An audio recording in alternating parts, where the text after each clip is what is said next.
I am muted for a reason, actually. I just hadn't... I actually had to go to the restroom real quick, so I had to give y'all a little bit of a wait.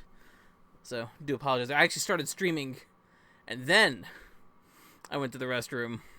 So I had to give y'all a little bit of show beforehand. So, that was intentional. But thank you very much for the host. Almost as if we planned this a little bit. Just a little bit. So, yeah. So Wild Arms 3 won the poll. Not too surprised. I put 3 covers on. I put one with the Final Fantasy on it. I put another cover on with the Hot Sad Boy. And then I put another one on with a cute anime girl. And everyone voted for the cute anime girl. I understand.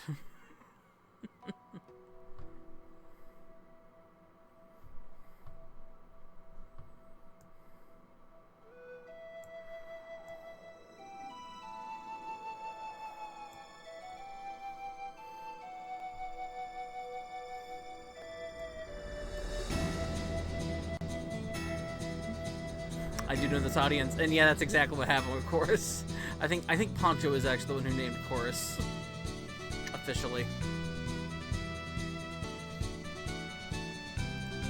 I'm actually going to close my Twitch before it messes that up. There we go. So Wild Arms 3 won. Not surprising.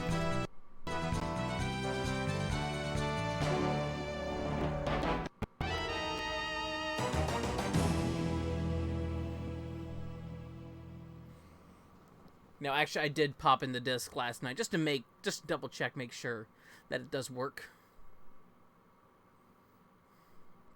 and everything, and it seemed to. I played a bit of it, so I've now touched this game, and now I'm very excited because what I played so far was very good. I think I'll kind of let the setting and everything speak for itself. I'll let the intro do it. There's no voice acting in this game, so either I might read it or I might just let you all read it. Because it was a dark and stormy night.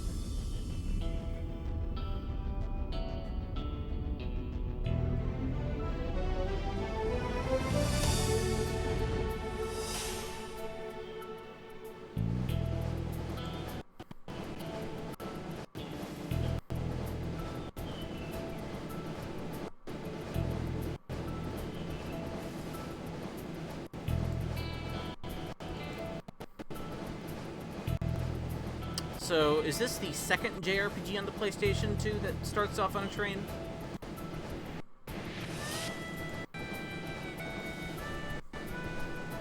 First one being Shadow Hearts.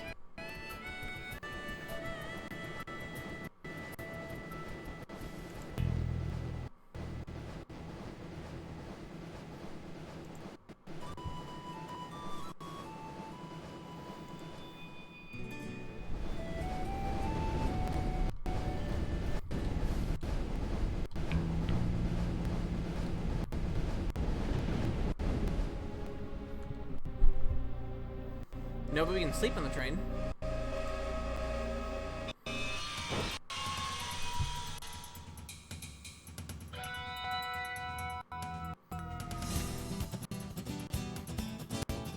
Attention all passengers, we are currently decelerating from normal speed. Please remain in your seats. Dialogue goes a little faster and it's automatic, so give you that.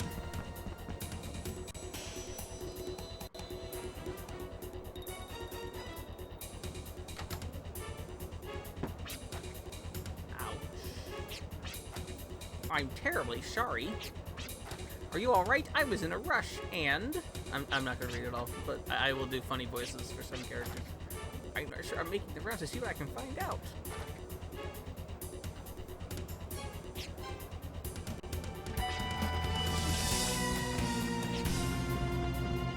Just sneaks past him.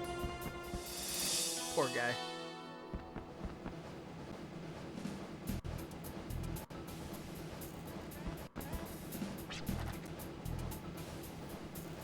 Car's off limits. That only means that it's cool inside.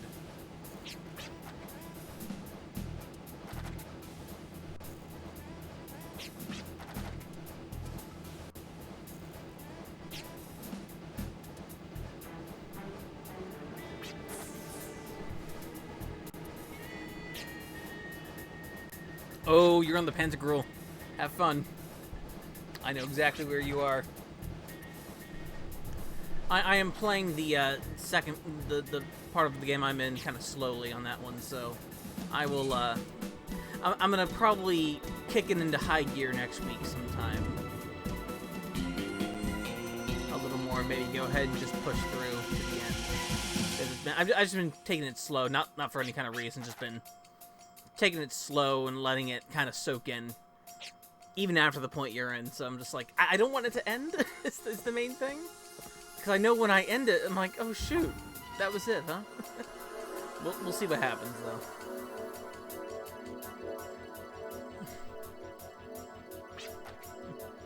Oh look, pretty lights in a treasure chest. That's always a good sign.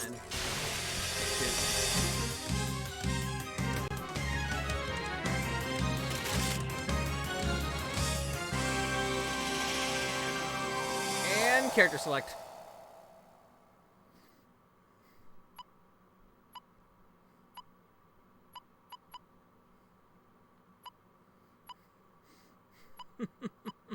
Alright, so let's explain kind of what happens in Wild Arms here. Typically in these games, you've got a good...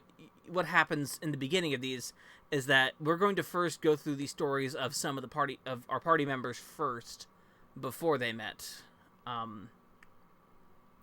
So, in this case, looks like we have our 4 party members here. The girl in first class, suspicious intruder, a drifter guardsman, and a boy who broke in. In this case, we're going to go ahead and go with the most interesting of these 3. We're going to go with the girl. I've actually already played hers. That's the one I played, so we'll have fun. Her name is Virginia, officially. We're going to change that, because we're going to change everyone's name.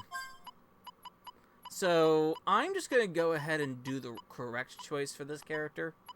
And then I'll name everybody else whatever I think I want to. I can't find the F. Polly, I think you agree that this is the correct choice of name? For this particular character?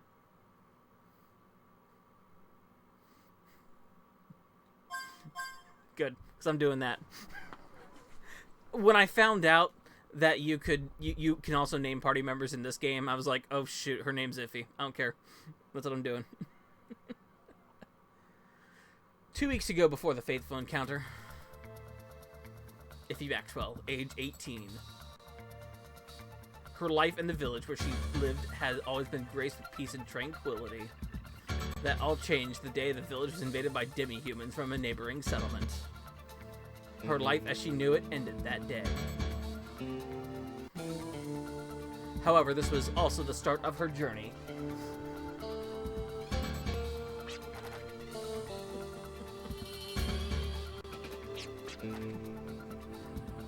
His name's Uncle Tesla. Let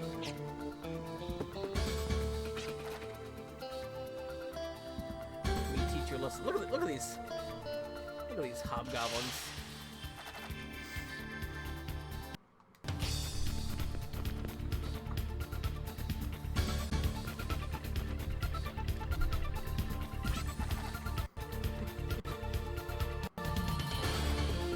He thinks he's cool.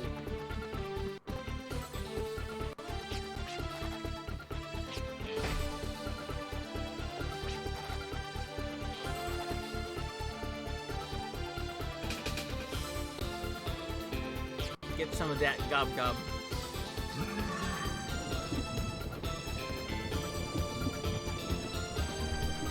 Tesla, I love that band.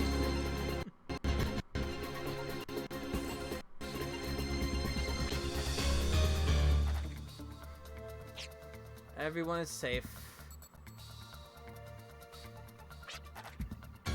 So, if he went somewhere.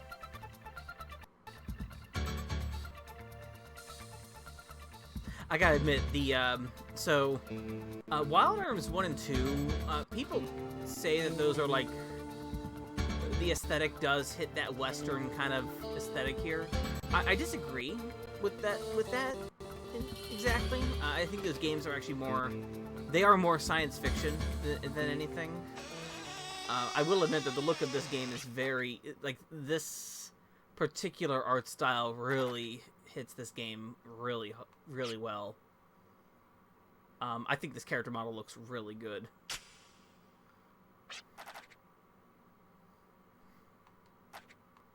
And there's kind of these environments do look pretty good. So, I'm already happy. The movement is what I hope.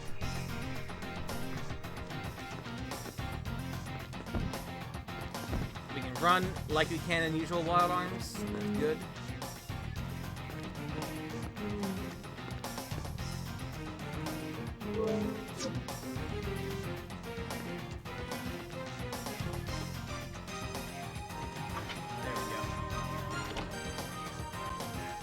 So there's a whole bunch of meters on screen and a timer that kind of threw me off when I tried this out last night. Like, oh shoot, okay. The meter up there is just for enemy encounters, and then the I'm not sure what the timer's for yet. Here we go.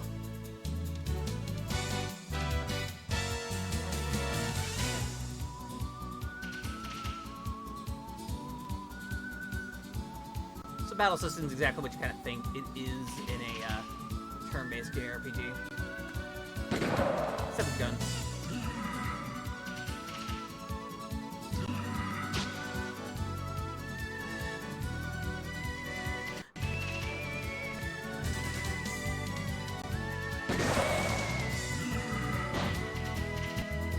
Wild Arms 1 and 2 are actually kind of dynamic with their battle systems. This one's a little more so.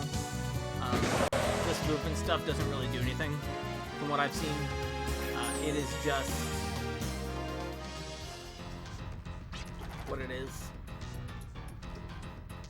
Strong survive. The law of the wasteland. Real nerd, I like it. She's a nervous nerd. Good. She has to fly.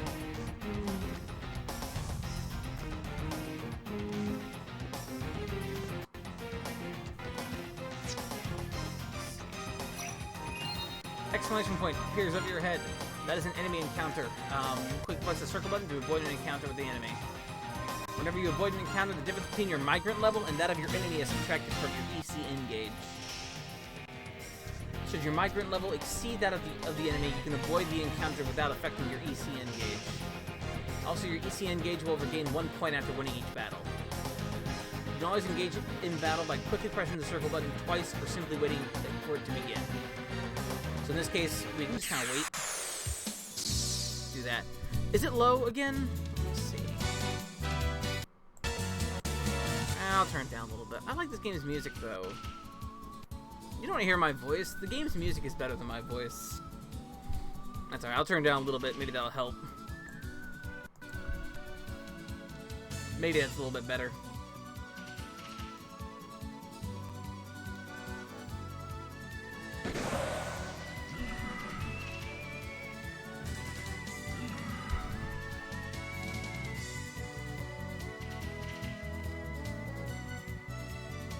These battles in this particular tutorial kind of area aren't going to be very, very hard.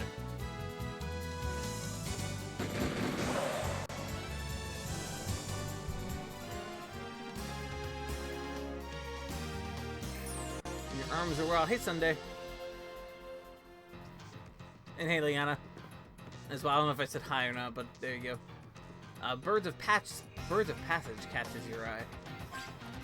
As its verdure recedes, our world Figaya is slowly but steadily swallowed up by wasteland. Long ago, the forces of this world battled furiously with those of another. The scars left behind formed the beginnings of the great barren lands. Despite the danger, brave souls trek through these deserts in search of adventure. They are called drifters. Like birds in the sky, these nomads are constantly on the move. They honor Alan Smithy as the first drifter and wander tirelessly from land to land. Alan Smithy. To those who come and go. Just like birds of passage, drifters do not follow a set path. It is a trackless path as they wander, their path only complete once they reach their destination. Their willpower leads them onward and gives them the strength to fly. However, willpower is ephemeral and will not last. Wings may break or tire during travel. This is true for all drifters as well. Should you ever embark as a drifter, I highly recommend you rest your wings before your relentless will gets the best of you. To those who come and go, never lose sight of your destination, and I wish you Godspeed. Something like that. We can lift boxes. It's even cooler. Got Healberry. If I remember, in Wild Arms 1, you cannot buy the basic healing items. You have to find them. And get them from enemy drops. So that's the case. Chili Dog. Rad. Sonic would be proud. Press the square button to fling this highly flammable crest graph straight ahead. And we can also light candles and torches. Bam. Bam. I was like, oh shoot. This is her tool? It's a flame. Okay, one of these torches aren't lit. No.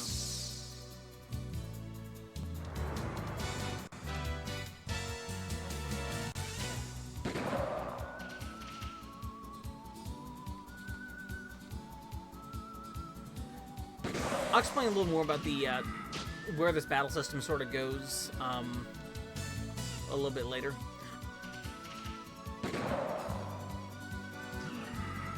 And how kind of some of the stuff works on screen, but just know that we just have to hit the attack button right now. Hey, Onyx. How's it going?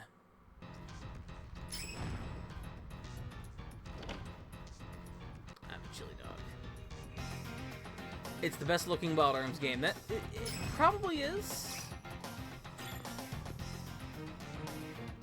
It's a pretty good looking Wild Arms game. I actually do like the look of 2. I do think 2 is probably the worst one of these I've played so far. I've played 1 and 2. For the most part of 2. I've only played the first disc of 2, but I have a feeling the second disc kind of goes maybe too long for that game. I do like some things of 2.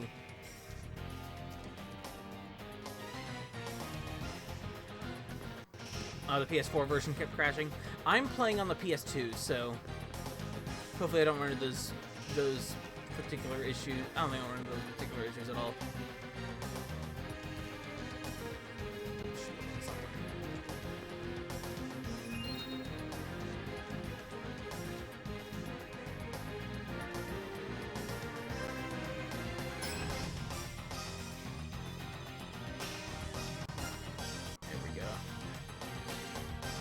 Doesn't have cutscene skips. Gotcha.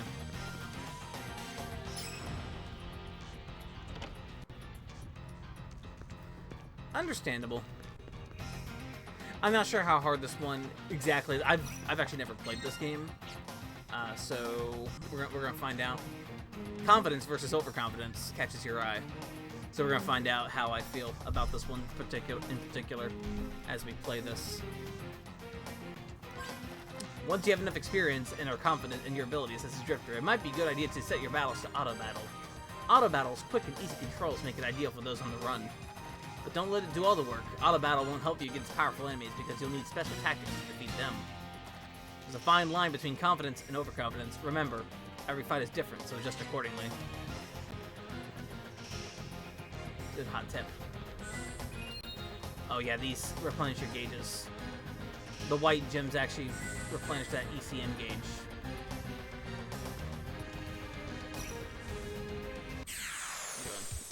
Fighting happen. It's a JRPG. I'm here for some combat.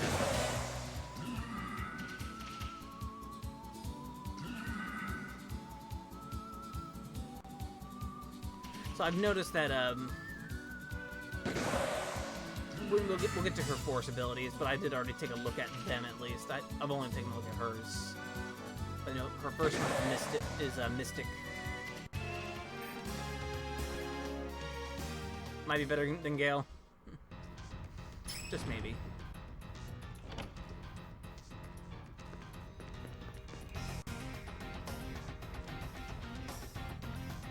Come here again.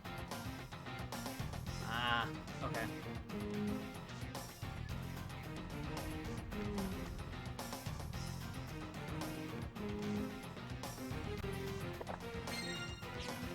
Berry. Watley and Co.'s Prospectus. Here at Watley & Co., we began as a caravan specializing in grain. Today our business has expanded to include everything from daily commodities to arms.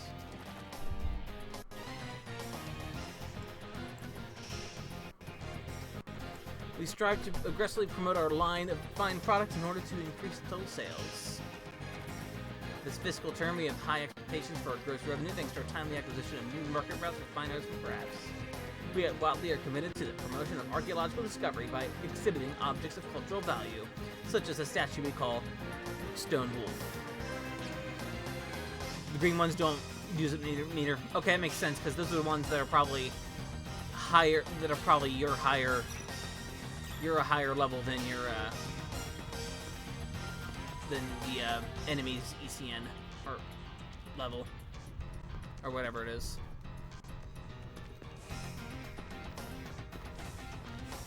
I just like the running in Wild Arms.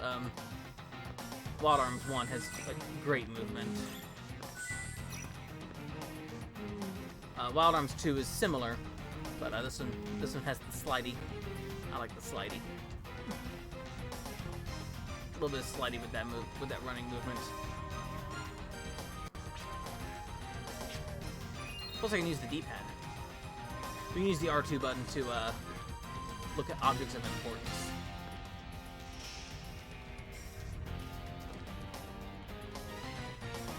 Okay, click on that one. Grasp the wheel. Turn it.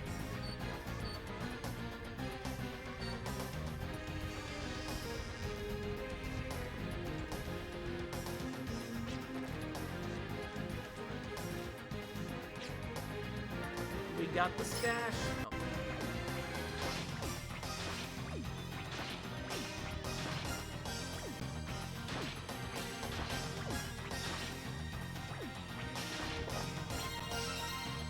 Duplicator required. Allows you to open magically sealed doors and treasure chests, and they disappear after each use. Uh-oh.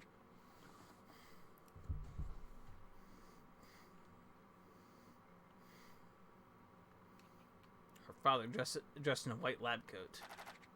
Her uncle once told her that her father was a scientist, but that's a side of him Iffy has never known.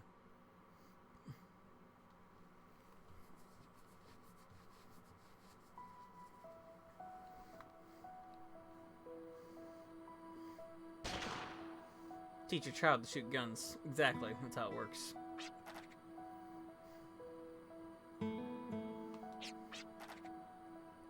I like shooting with you, Daddy.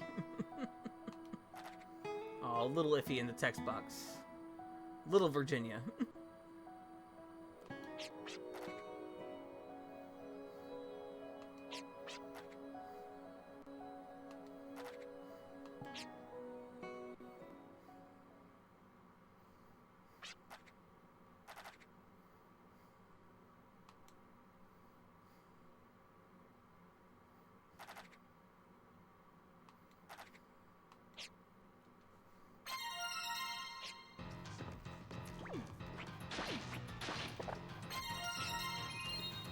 Gimmel coins let you save the game anywhere you please. They also allow you to start a battle over from the beginning.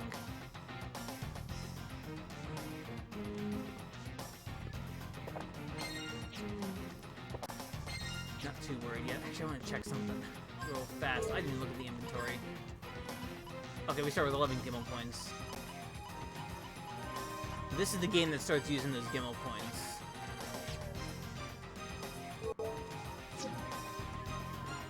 So I played a little bit of Alter Code F, and that's a remake of 1, and that game has does saving with the Gimmel coins as well.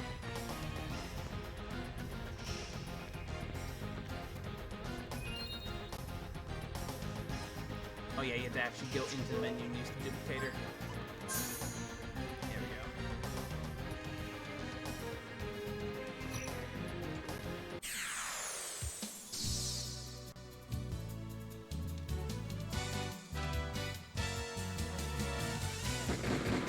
Dang.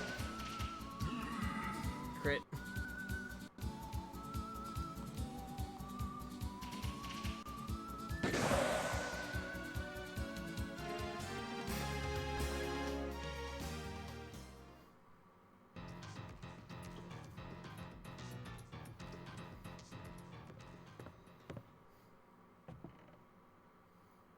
Oh shoot. Beard guy.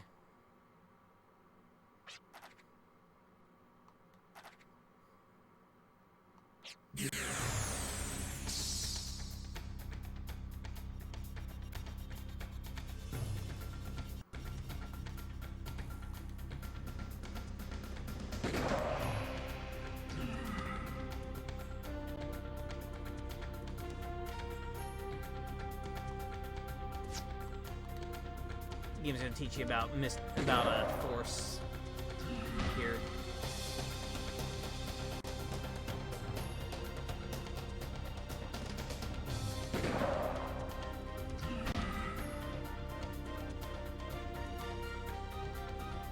When you get down to like 50 force points.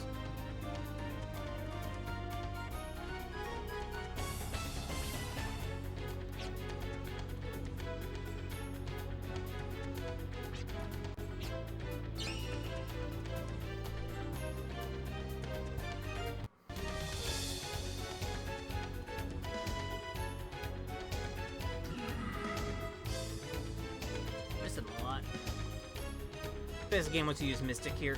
Use force ability. But she has just those for now. And Mystic as well.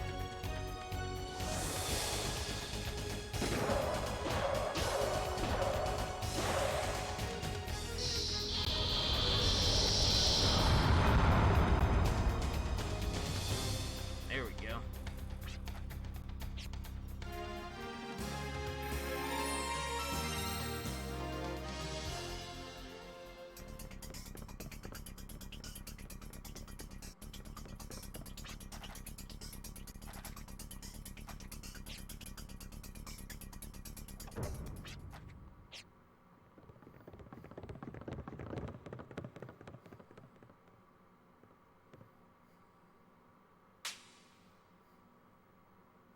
Well, darn, I don't have to go slap her like that.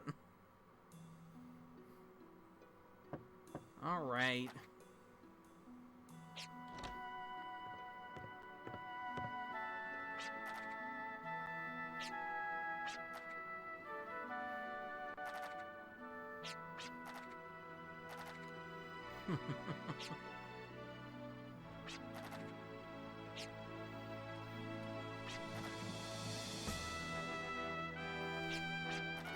She wants to become a drifter. They all stand there shocked.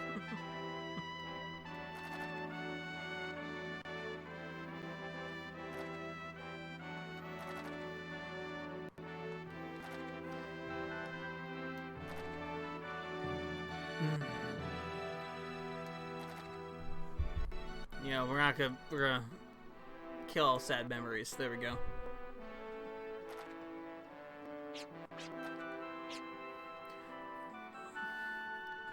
Probably inferred here, but the arm is the are the guns. Those are what they're called. That's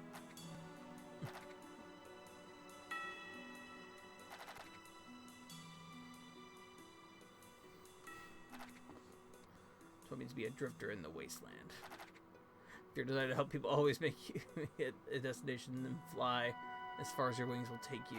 If you are ever too tired to fly against the wind, you'll always be welcome here. Aww. Thank you, Tesla, with the mustache.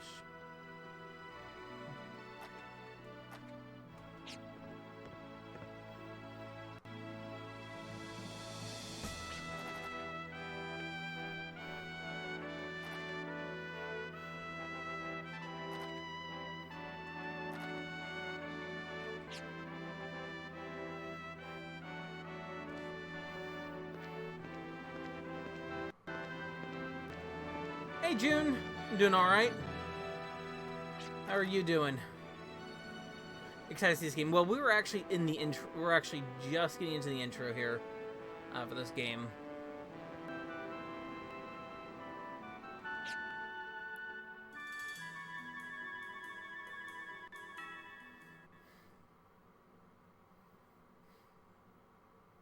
The young girl has her mother's great farewell to her childhood.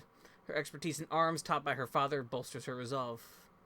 That is all she needed. That is all. Her dreams of seeing the world have become her strength and lifts her wings.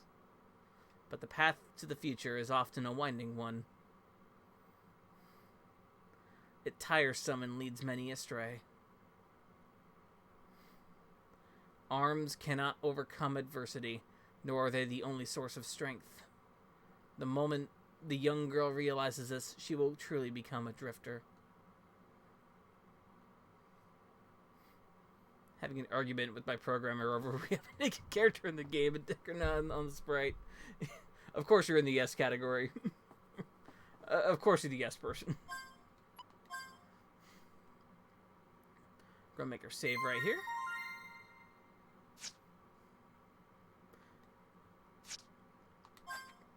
Continue playing. Alright. Back to the intro. We've now cleared Virginia's. We have now 3 other characters to play their prologues. And now you're praying. Tiebreaker. Do we give them a dick? That's the tiebreaker.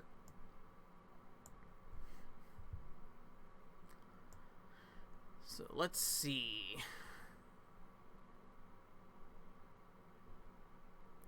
We're gonna do Rifleman.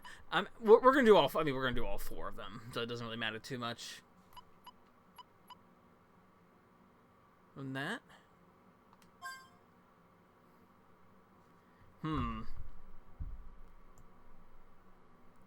You know, this person looks like a.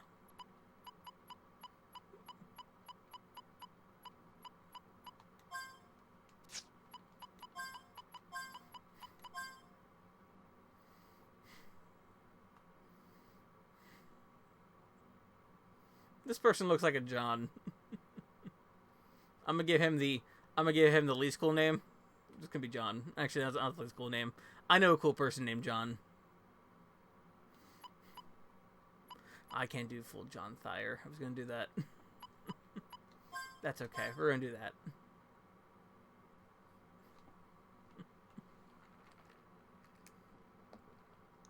One week before the fateful encounter. I'm assuming that was the fateful encounter from the very beginning. We're not doing the before. It's the name that John has.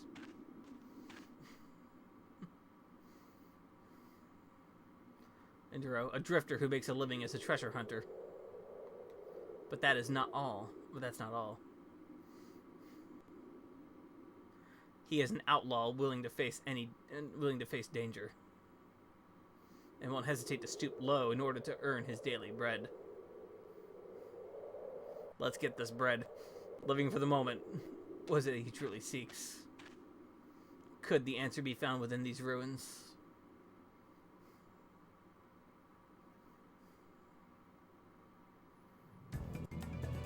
Doomed to obscurity.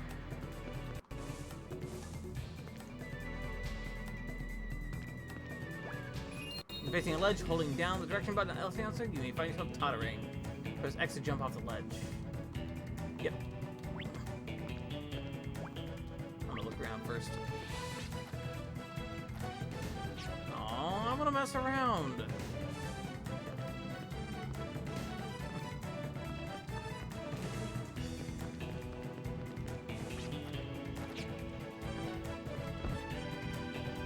Alright, here we go.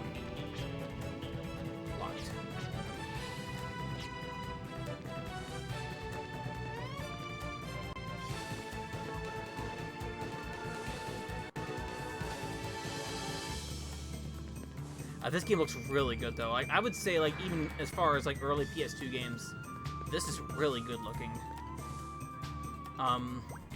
There's a lot of Wild Arms 1 and 2 also kind of at work here. The ledge jumping stuff is Wild Arms 2. Like, entirely. The encounter rate stuff is Wild Arms 2. The feel of it, though, is this is the first one that actually looks kind of a little more solid of the look at once, I think. Oh, this is a barricade? Okay, he has... Okay. That's his tool. Oh, his tool is cool. Oh, his tool is cool. I like it. Oh. Uh-oh.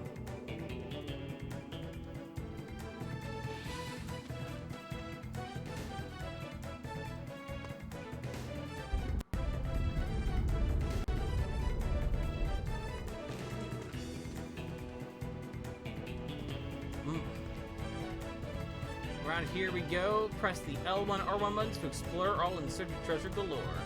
It's easy to get dizzy spinning around, so press the L1 and R1 buttons together and north will be found. Graffiti. What is this place? A playground? So yeah, basically we can face north. The camera if we need to.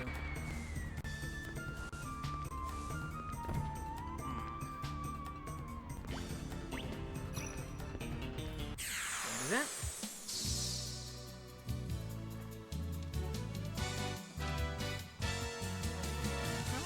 Much ammo does he? He only has 4 bullets in his, huh?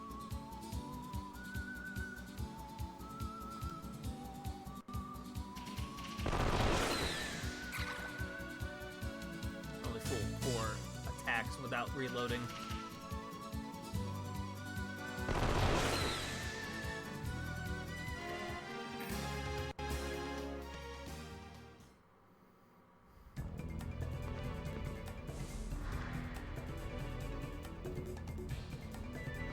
Oh yeah, by the way, this song is really good so far. These games typically have had really good soundtracks from what I've played so far.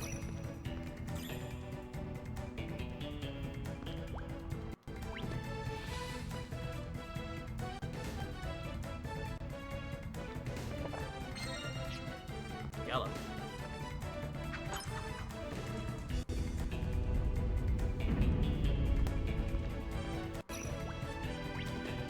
I'm not sure yet. Wild Arms 2 was not a direct sequel. Oh.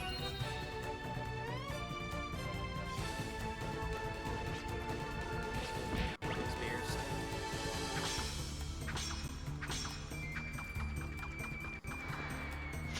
Wild Arms 2 was not a new story. It was a was a new story. It was not a sequel exactly.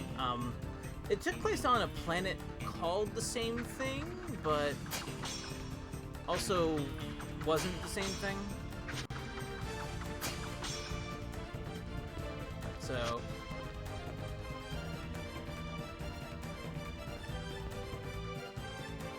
oh yes, this song's going good. Oh, ignore him.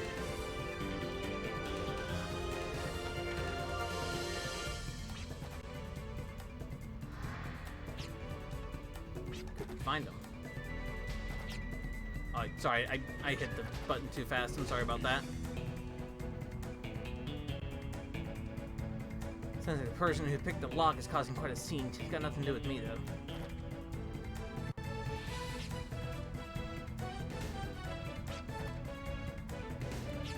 Yeah, Drifter, give me a break. Youngster in the ruins.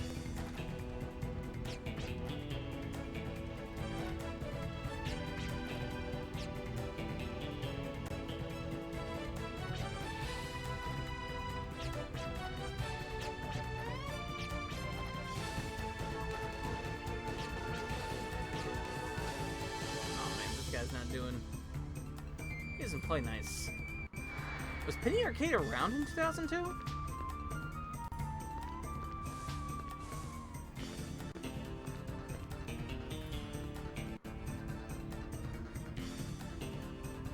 Large coffin made of stone could have belonged to an ancient king. Constantine would have been stolen ages ago.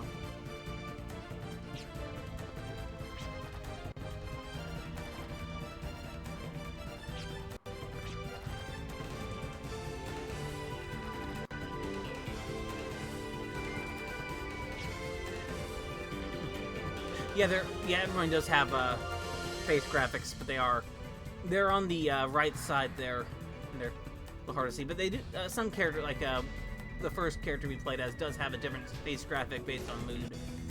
It's a neat choice. It's a neat look. The other two games don't have face graphics I've played, so it's cool. 1998, okay. Yeah. Yeah, that makes sense.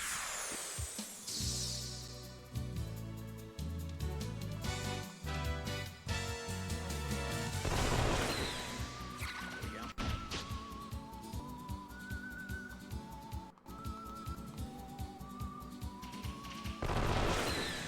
I don't have the Wild Arms 3 strategy guide. Not what I have. At least I don't think so. Wait, do I forget what strategy guys I have now?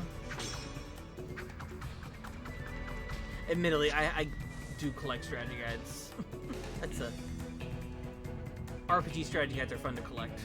Other game strategy guides are fun to collect too. I like old ones especially. Older ones.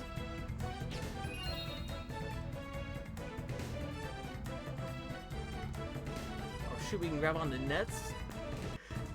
Look at this Mario 64 stuff right here.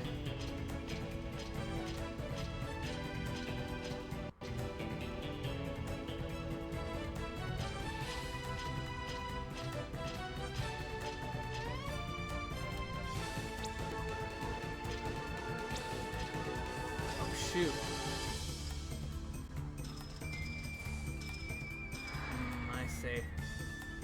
Treasure chest right there. Ladder. I'm gonna do this.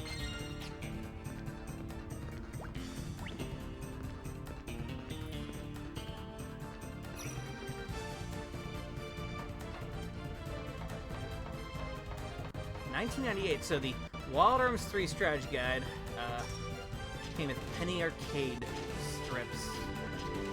Is it Prima? Is a Wild Arms 3 guide to Prima?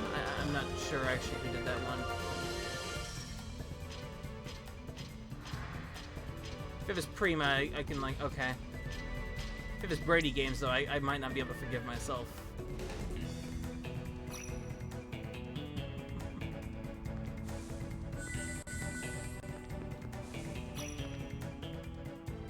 So, for the explanation on that exclamation point, that's when a random encounter is about to happen. You can actually stop random encounters with the circle button, as long as that gauge up in the upper left corner isn't full, or is you have enough in there to handle the random encounter or to skip it. I get it.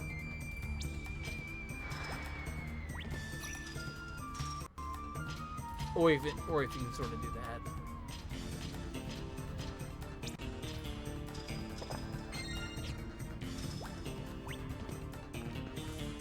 That's neat. This obstacle is not in the previous games yet. Shoot. I'm gonna run through that. There we go.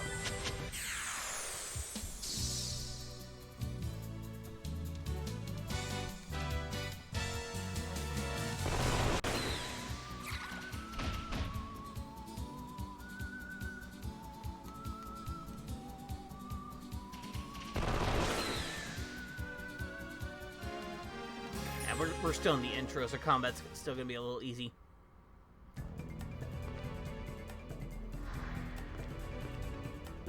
Okay, these are definitely ones we want to run through. Oh. Down the middle. Gimmel coin, revive fruit.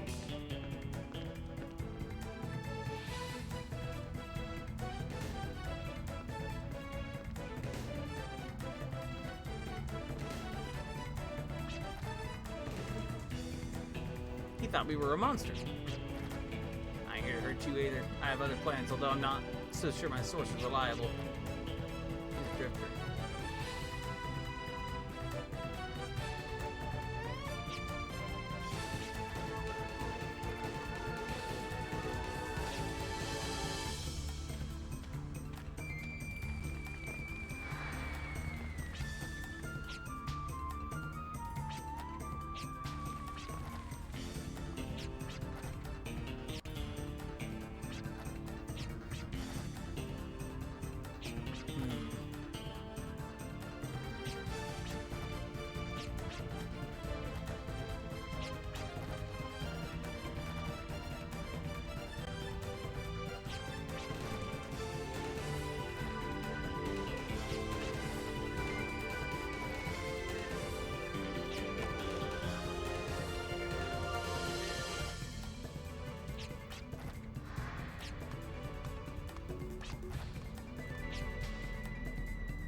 Something big coming.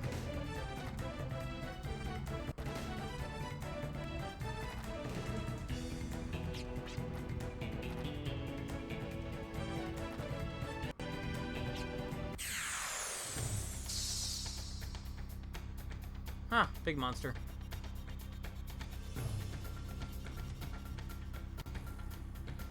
Tatzelworm. Well, at least the bosses don't have large intros with shadowy figures and red backgrounds in this one, like Wild Arms 2. It does it for every single boss fight. And there's actually a lot of boss fights in that game.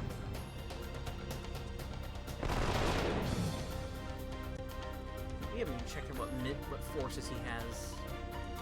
Okay, he has accelerator. Scatling, okay.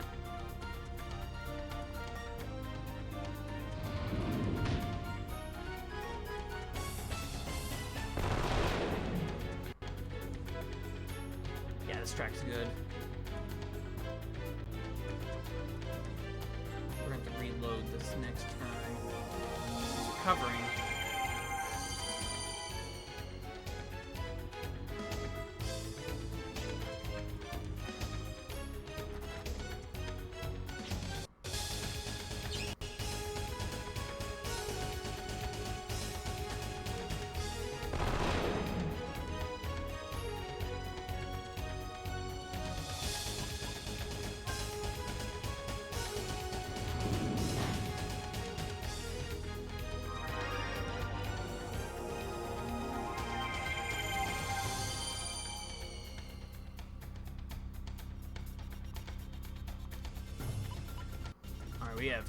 We have 32 FP. Oh, we can't.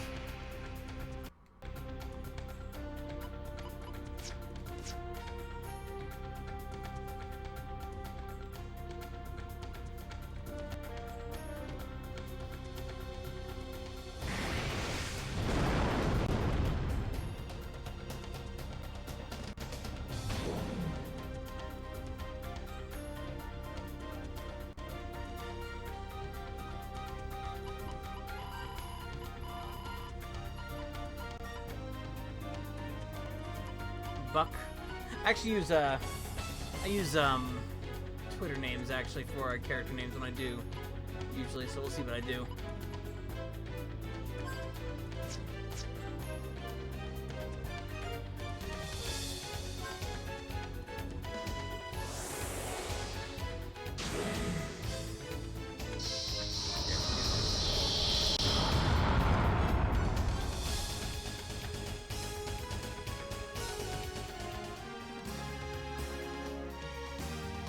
Dragon Ball.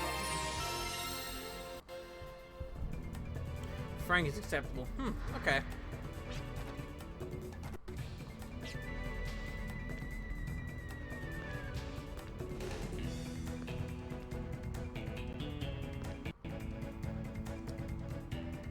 I think he did in a Chrono Cross.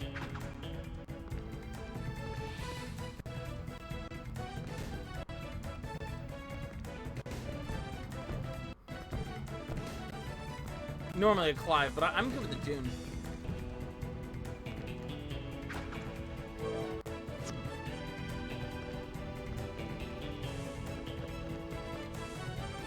Oh shoot, did I not rename Pip? Okay, well shoot, now I have to do Clive. Okay.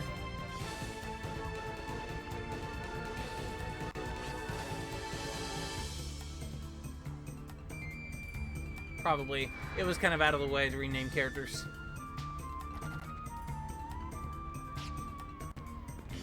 I see a wall here.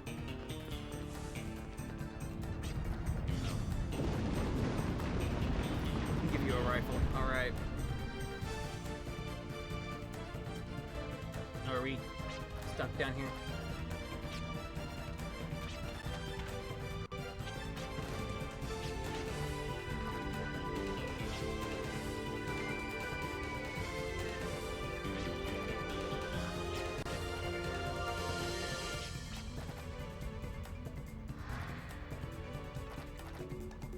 Man.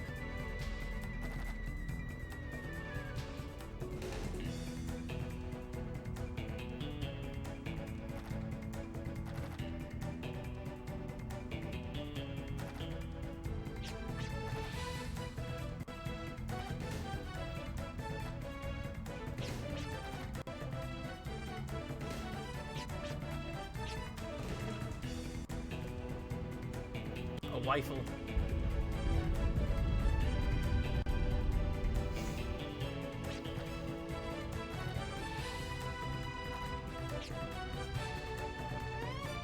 He's right there.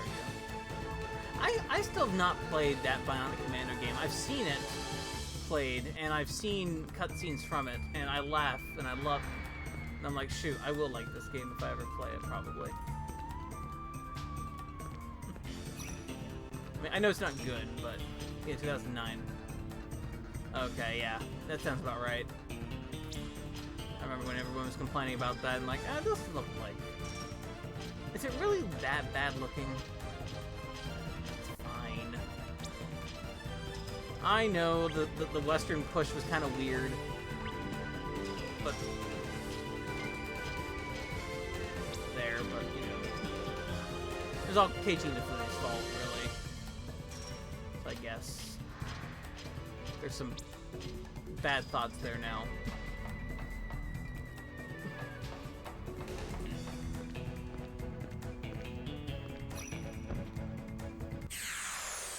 Switches, okay.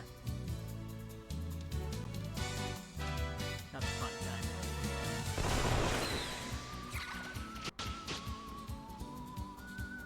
Yeah, I don't even own a copy of it. I mean, at this point, though, if I want to play an Xbox 360 game or a PS3 game, I just have to go down to the place that I have that sells records and retro video games and give them $3 to $5 for it. Probably. Because nobody wants those right now. Oh, shoot. Land a little too far.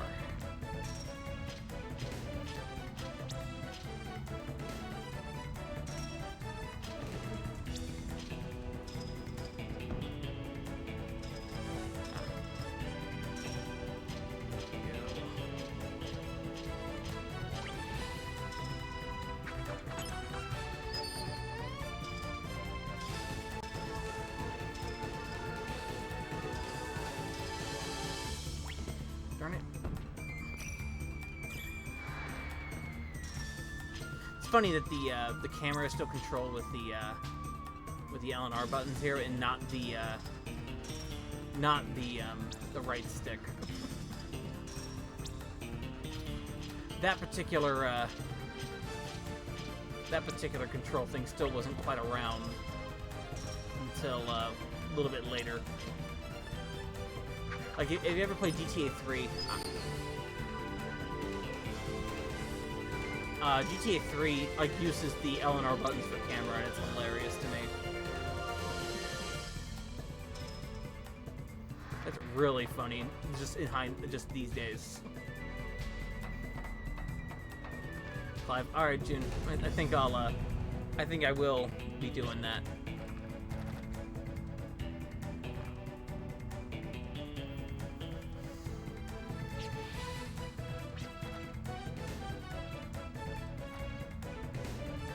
Why is he so passionate about his memories?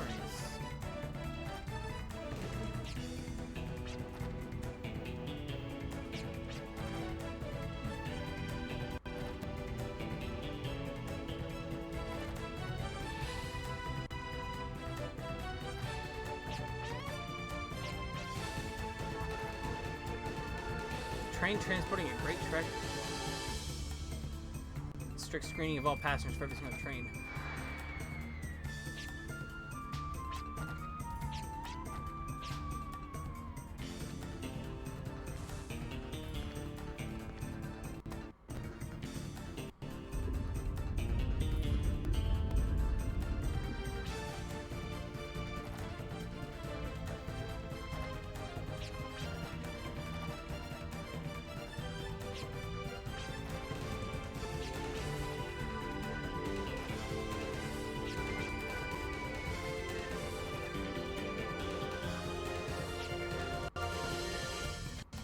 Oh, he's a good boy. Memory. What's this?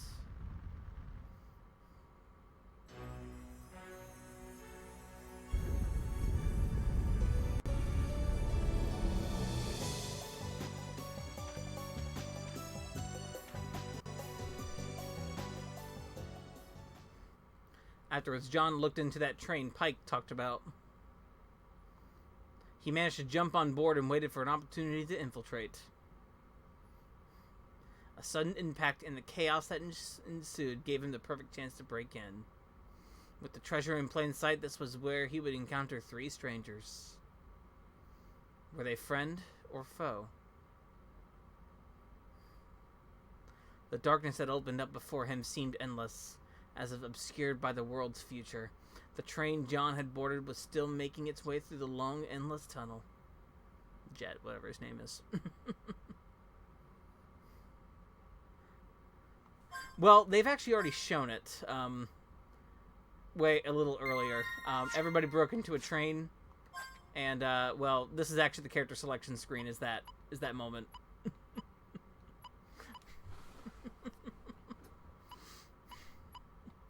So we're sort of jumping back now between each one of these. So let's see. We'll just Gallows. Who's gonna be Gallows? Yeah, the very beginning part there. Starts on a train. Who's gonna be Gallows?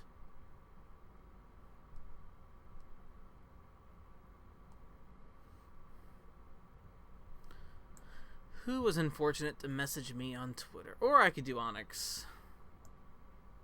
You know what? Who's here right now? Yeah, okay.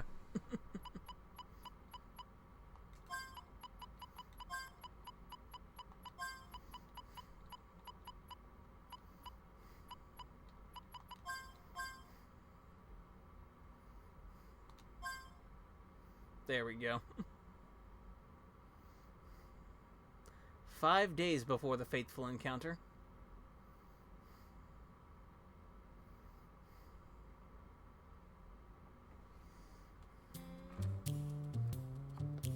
Onyx Caradine, age 24.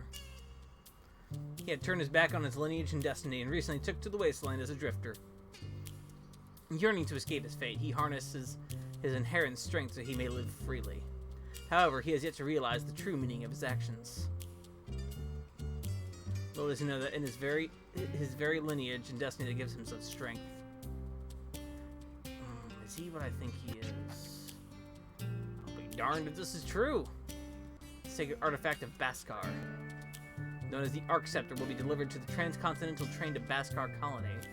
This artifact is said to be capable of communicating with the powers that sustain the world. The transport of such priceless artifacts sure to generate curiosity, especially among train robbers. As blah blah blah. Well, don't put it in the paper then. Sacred artifact of Baskar, Arc Scepter, and it's on a train? Then what the heck is this Arc Scepter I'm holding now? Oh man.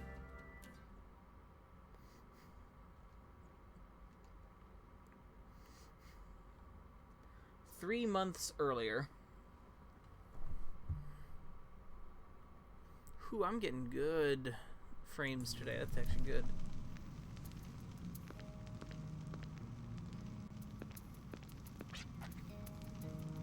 Really going? Heck yeah. Those of a priestly lineage must enter the priesthood, right? Well, not me. Why the heck do I have to follow some stale old tradition? I like this guy already. You don't have to take the sacred artifact of Bhaskar with you. Arc Scepter. Enables us to control and communicate with the powers that sustain the world. Pretty darn amazing. I can make use of that thing, I have nothing to fear. Forgotten? I can always sell it. You can see Granny's jaw drop.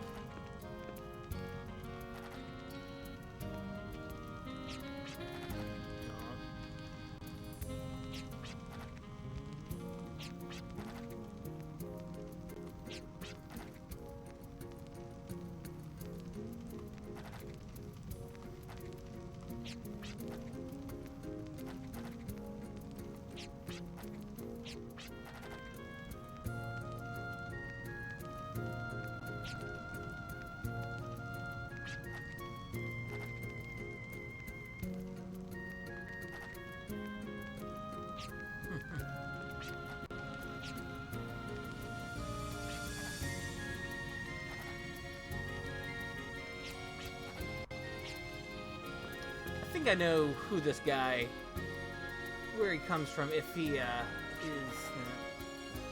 oh, save your game? Oh, cool, we get to save our game here.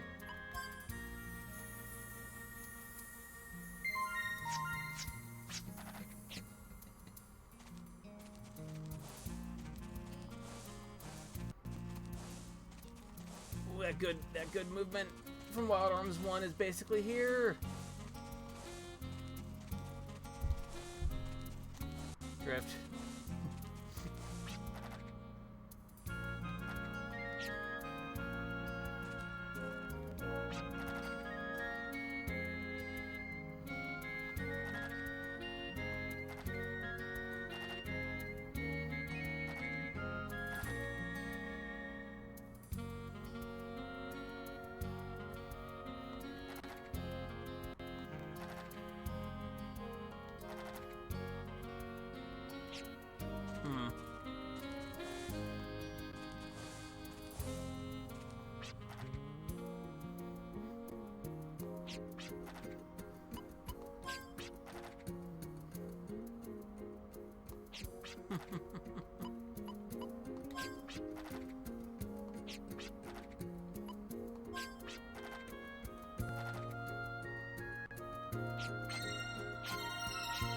Oh shoot, she gave me some items. You're a High Plains drifter. So you defend yourself, accurate information on your destination in the search system. Oh, you gotta do searches in this game, huh? Ha. Another thing from 2.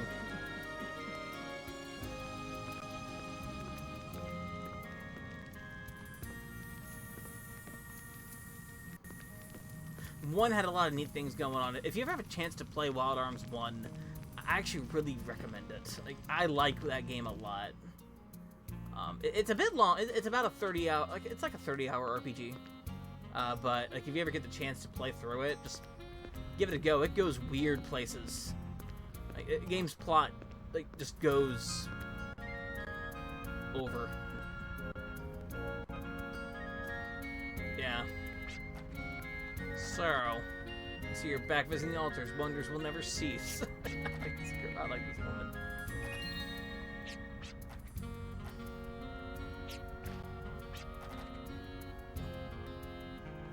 Yeah. If you ever get the chance, it does some neat party stuff. It does the same thing where you have different intros for each character. But in that game, the 3 characters split up a lot in different areas, and you have to actually switch between them to do certain dungeons. It goes a bit long. It probably goes maybe a bit too long in that 30, like in the 30 hours, but it's a good time still. It's not that hard of a game either.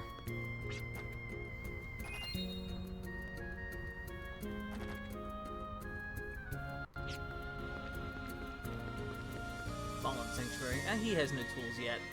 He'll get a tool soon. It'll be fun.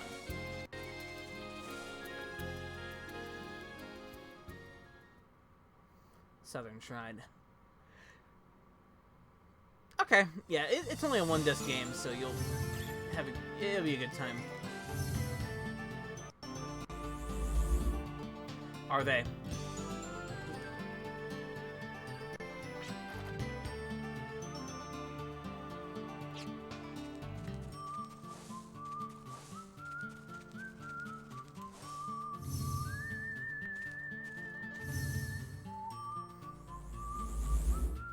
Here we go.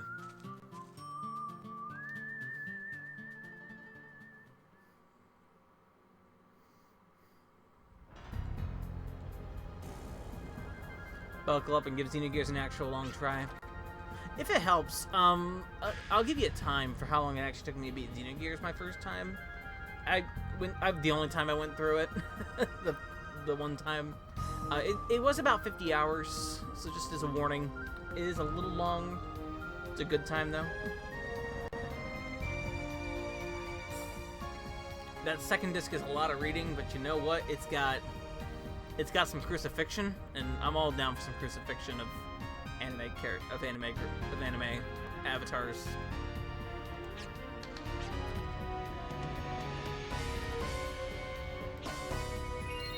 Okay, Onyx is a medium called Aqua Wisp. Enables certain powers called Arcana, which can be used in battle. You can only use Arcana when you have enough FP for the type of Arcana you wish to cast, yeah. Using Arcana, however, never costs FP. Yeah, actually I want to check his specific equipment, his specific things.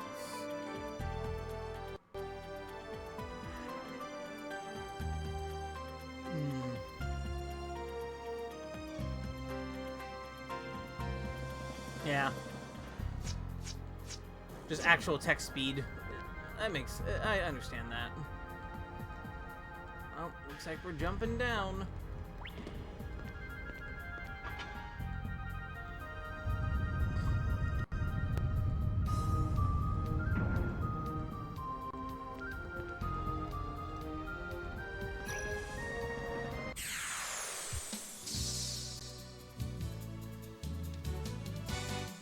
Okay, I like it. Oh, look at this guy. I like him. I like his wave.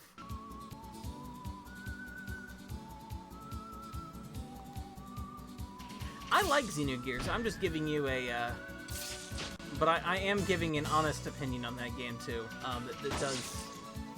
It does sort of go a little long, and there's a lot of plot stuff I think is kind of definitely segmented portions that are like really good, but still kind of pieced together into its own. It's not entirely coherent. I don't think it's a problem entirely, but it is definitely not a coherent work. And yes, you'll summon them. The Xenogears. Yo. Time to refrigerate. The GameFAQs forums. You're not just gonna summon the GameFAQs forums. There are Xenogears fans. There are Xenogears fanatics hiding amongst us all. They like to tell people lies, such as Xenogears being better than Xenoblade 2. Hiding in this very stream.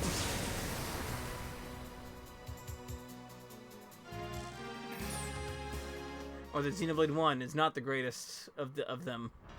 Okay, that's actually that. I think it's completely understandable for anything. See, I've never played Brave Fencer Musashi. That's a possibility one day to do. This is a nice big dungeon. Look at this dungeon. Oh, I like dungeons. I like dungeons a lot. The monolith is decorated with the runes symbolizing Morgalt, the Guardian of Fire. I've never played Brave Fritz and Musashi, like I said, so that'll be definitely, I think, a stream one day. The monolith is decorated with the rune symbol Phenon.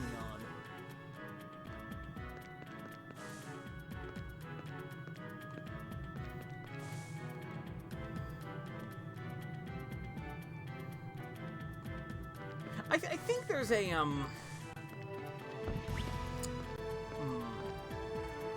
the word shallow is actually a pretty interesting thing on that one.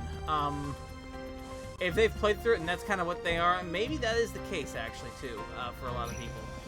I think that game does a lot of cool things. Like I said too, I don't think it's as coherent as people think, as kind of stated as is. There's a lot of neat plot stuff, but it's all kind of segmented. It doesn't quite build properly, I think, if that's the best way to describe it. Maybe that is the meaning of shallow in that sense, where its themes don't entirely run together as well as they should. That could be due to length. That actually could be due to its development history, because Xenogears went through some development stuff. So that's the one thing I keep in mind maybe more, is that some development stuff.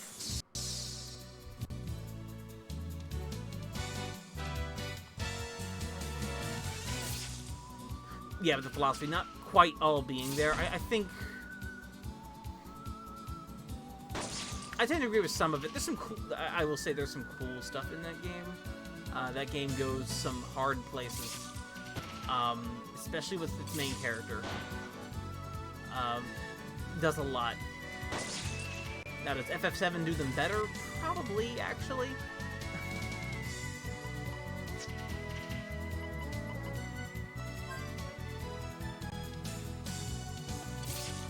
If you've played a little bit of, if you already like Faye, you're going to love what this game does to Faye.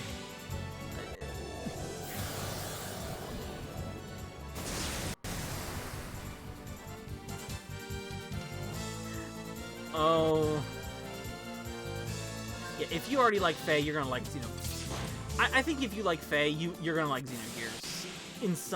At least in some way.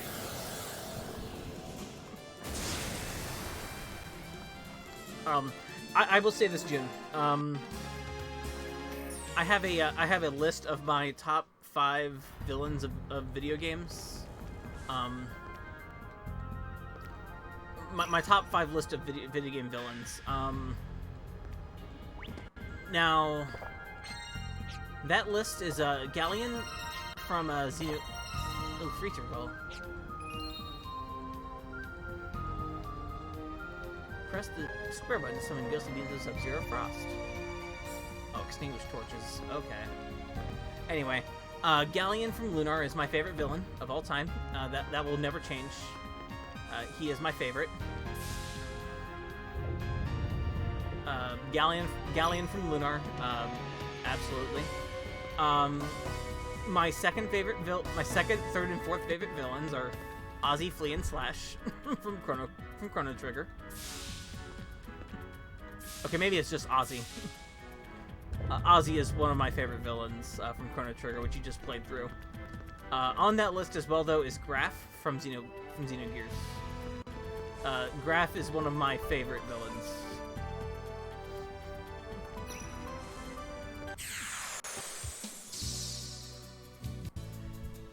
I'm assuming you really like Chrono Trigger, because I can't think of another way you can think on that one. Now, Graf is interesting. Graf is like very, very interesting. I think Graf is so good. He's kind of the first villain that you encounter in that game. I like everything about him.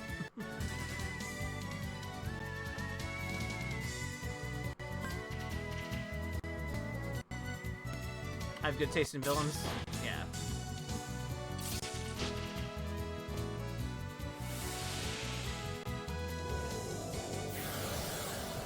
I like Ozzy, anybody who likes Ozzy is probably the best. Ozzy is so good.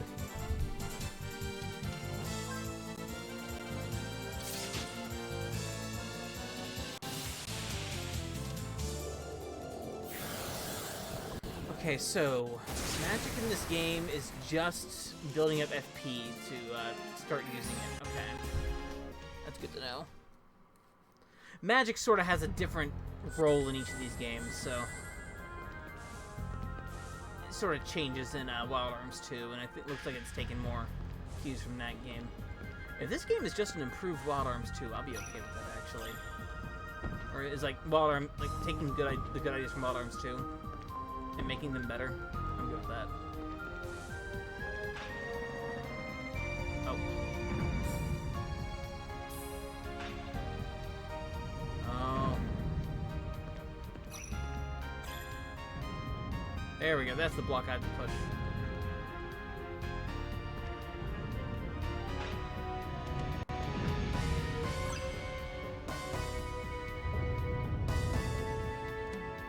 Taste in villains is impeccable.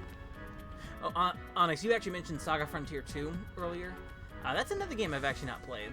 I've played Saga Frontier, though. Most of it, at least. We'll come back.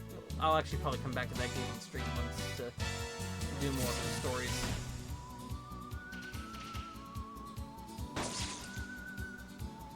Alright, we have 10 FP now. We should be able to start using some magic here.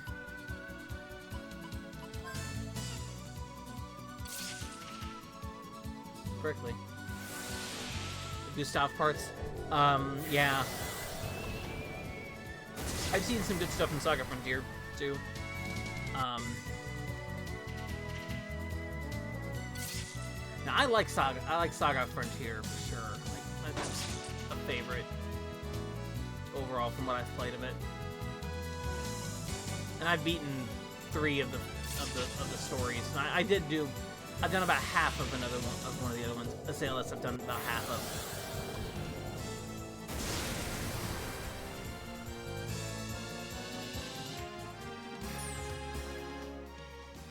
There we go.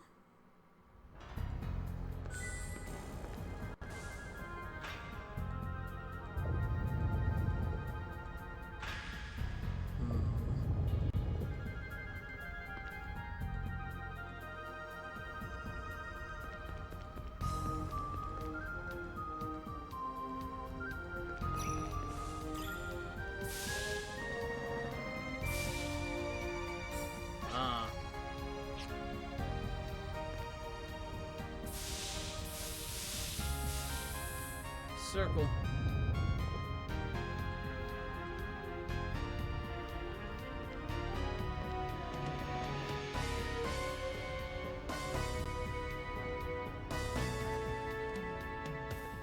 Come to Papa.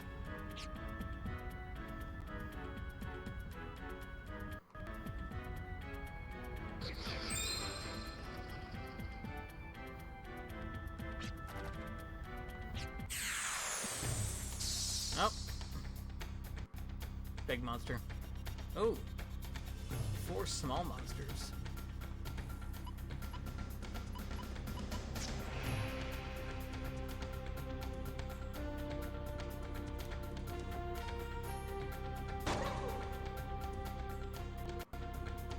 Issuing warning.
okay, that one's back to issuing a warning.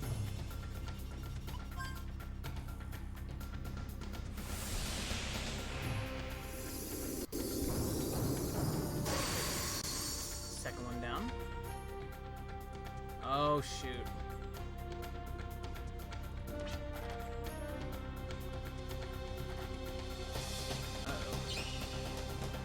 Extension by expending 25 FP. Broadens the target area that Arcana affects. We got enough for 2 of them, huh?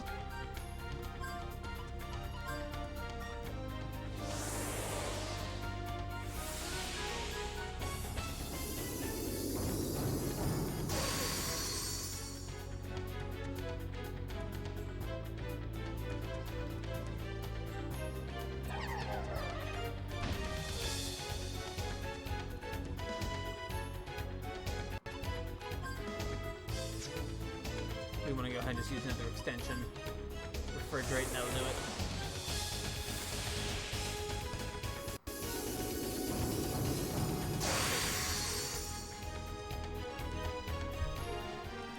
Alright.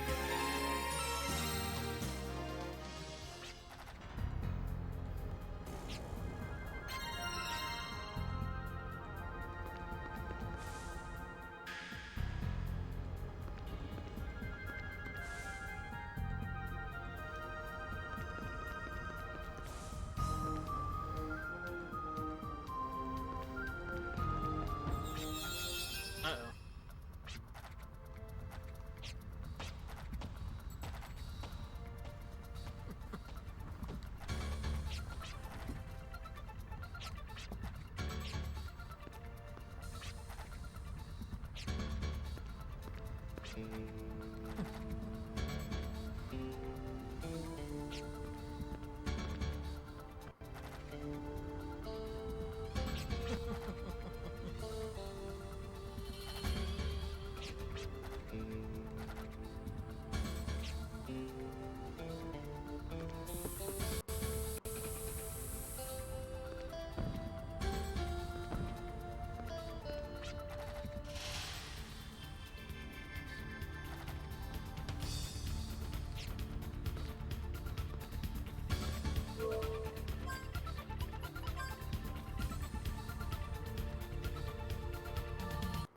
Gather your strength and leap past the barriers before you. Walls may tower above you.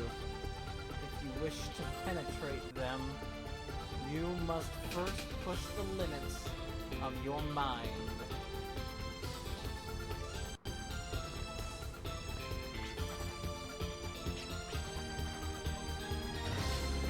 Okay, he can't have to bail out, so he said.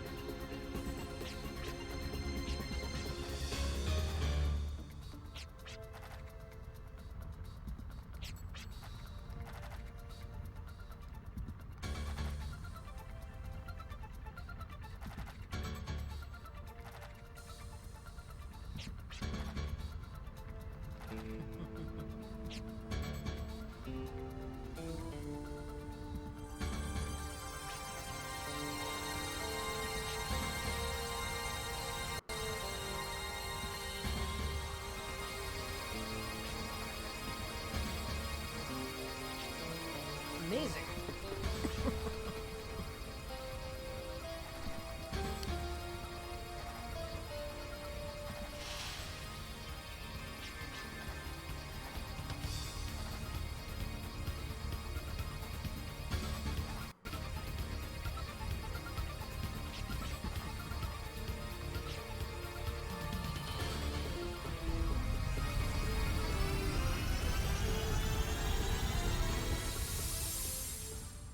Whew, did it.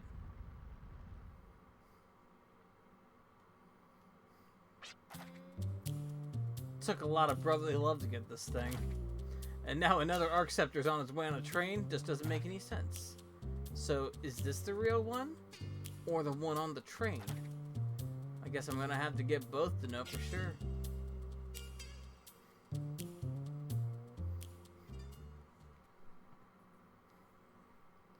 A drifter who soared over the wasteland, liberated from all restraints. His next target, another Arc Scepter.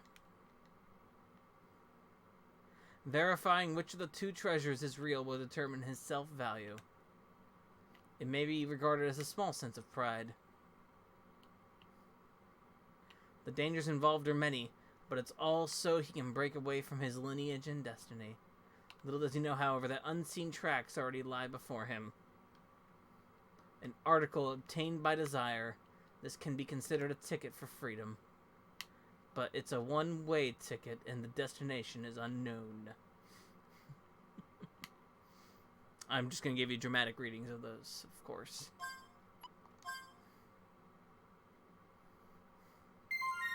I'm assuming the game does not count your playtime during cutscenes. It's only doing it during gameplay. Drifter Guardsman. Just gonna do... Where's J? There it is.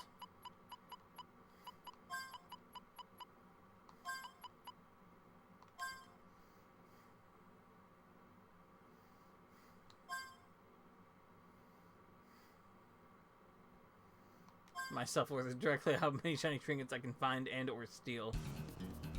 9 days before the fateful encounter.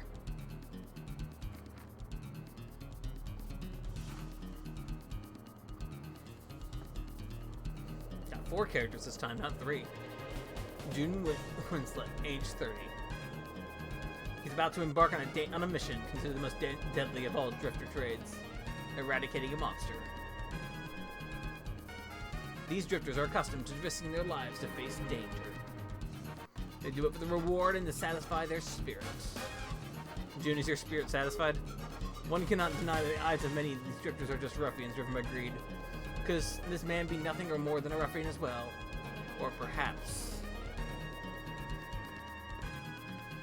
Is your spirit fulfilled? This is an assignment I alone have accepted. I shall take it from here. Listen, dude. I know you have quite the reputation as a drifter, but this is your first time in these caverns. I'm shielding me as your guide.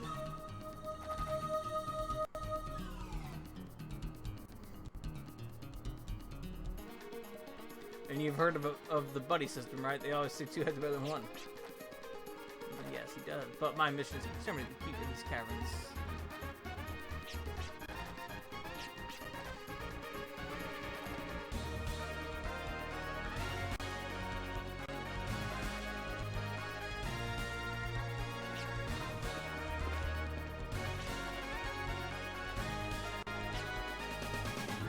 Doesn't realize this cavern is called. Give us a name. Den of Miasma.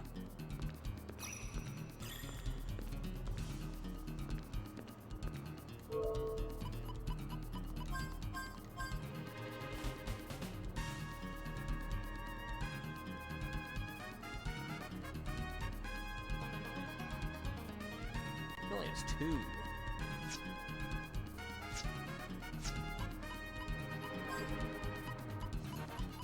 I love how he has the Arc Scepter in his inventory. We'll not worry about it too much.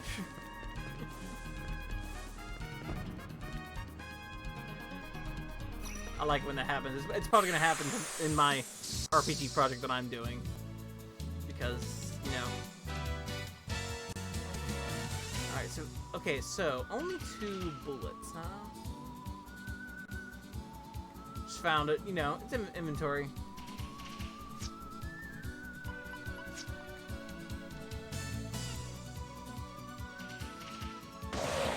Dang.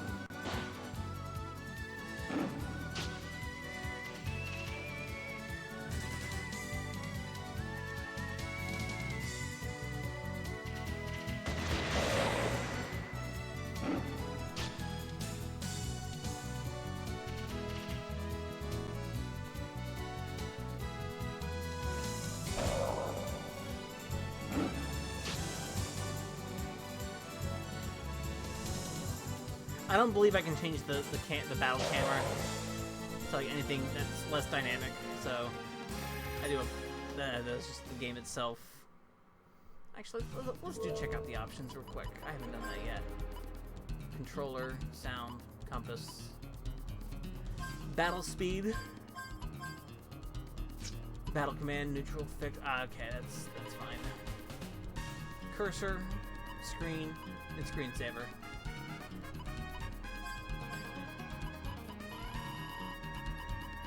I gotta find out what the screensaver is.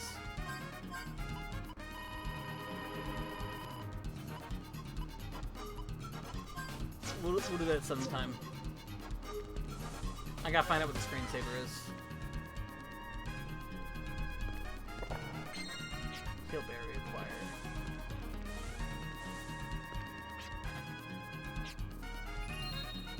Oh, he's got bombs.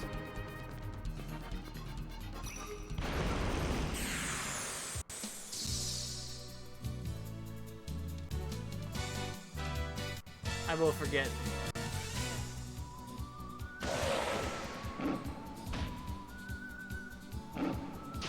It is a rare feature.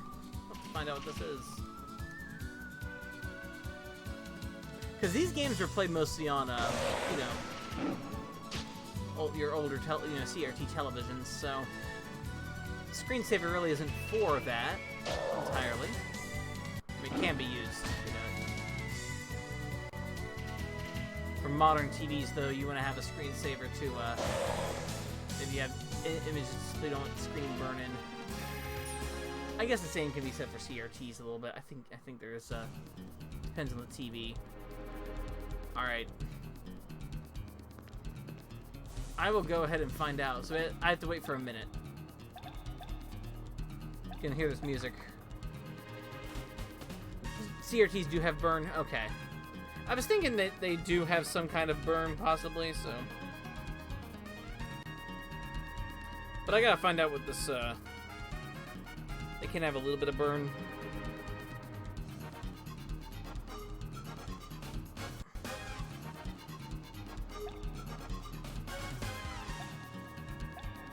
I'm gonna find out what the screensaver is.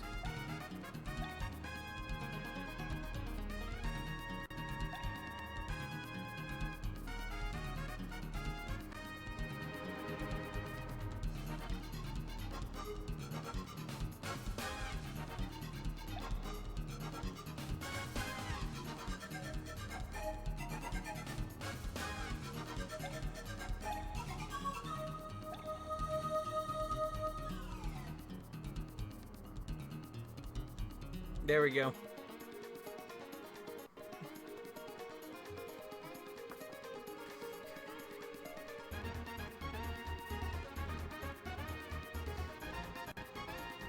I mean, I can find that online, I'm sure. This is pretty.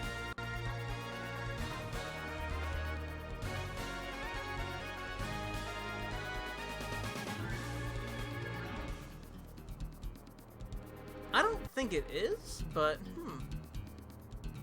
I'll have to check in other places. Alright. Now that we've seen the screensaver, we can keep going. That was actually very important to find out.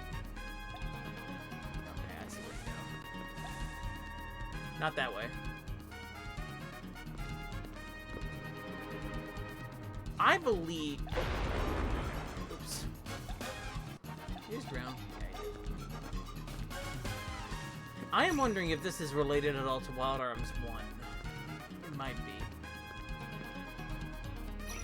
Right, exactly. If ever I have to step away... Oh.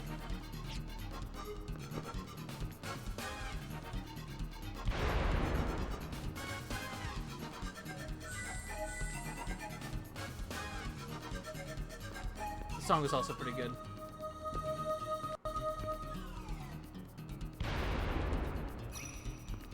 Are they separate? Oh no, we'll find out.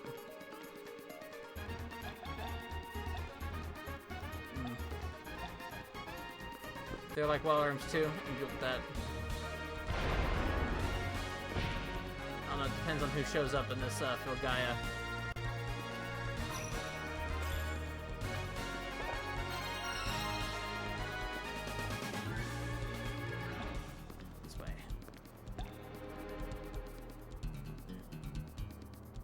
Blizzard.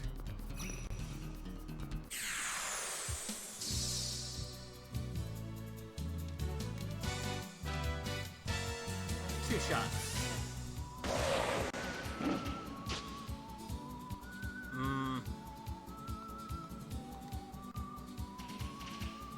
Wild Arms 2 has a pretty big cast. I wish they were better. They're fine. They're fine. I like the terrorist villains, and then they die. Then you actually beat them, and they die.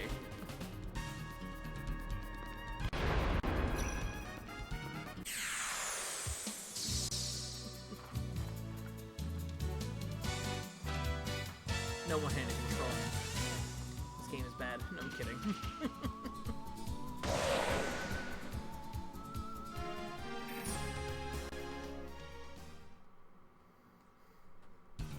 So, fun thing, this game was made by Media Vision, of course. Like the other Wild Arms games. Other Wild Arms games is published by Sony. This particular one. 4 and 5 are published by Xseed over here in North America. Weights. Media Vision's still around. They actually made the Digimon Story Cyber Sleuth. Was the last game I played from them.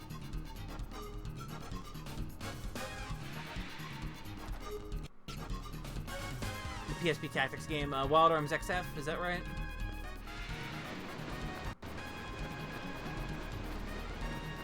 X-Fire, is that what they're actually called? X-Fire? That's called XF, I think.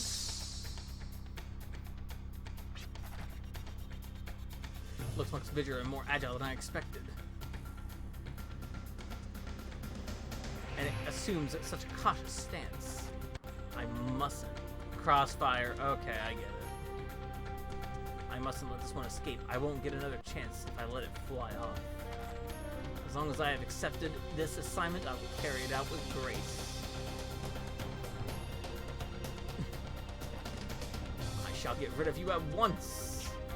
I'm gonna give that dramatic reading for June.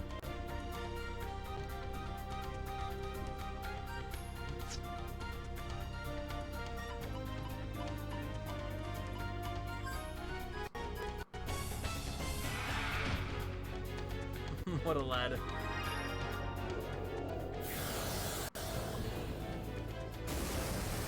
No effect. Well, I tried.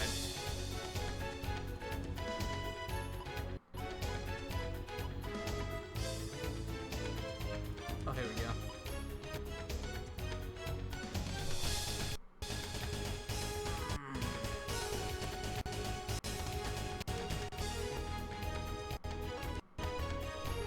Oh, thanks, June. I was already on it. Thanks.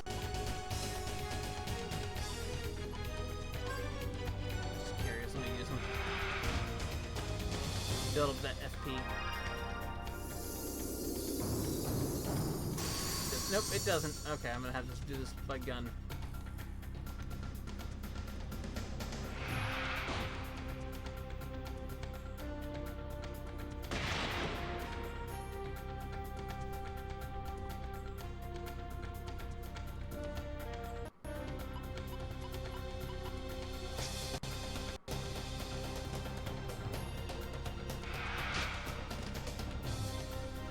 Yeah. Most likely, yeah.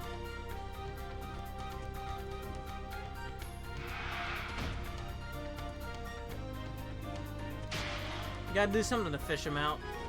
To fish that out.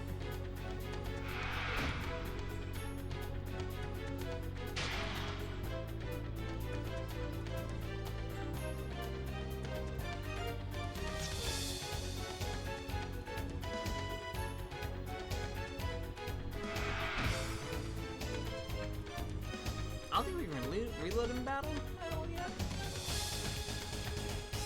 One thing I actually don't have in this game, I don't actually have its manual. I only have the case in the game itself. The copy I got didn't have a manual with it, so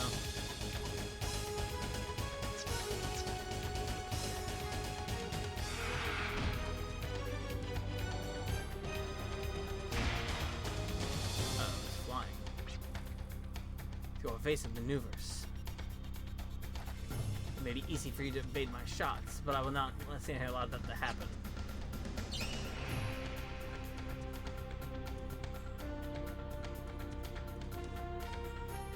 Oh yeah, you can guard. I forgot. Okay, yeah, okay.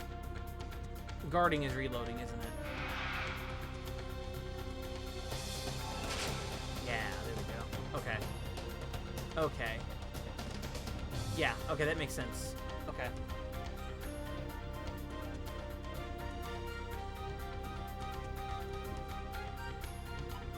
Game hadn't taught me that yet. Lock on.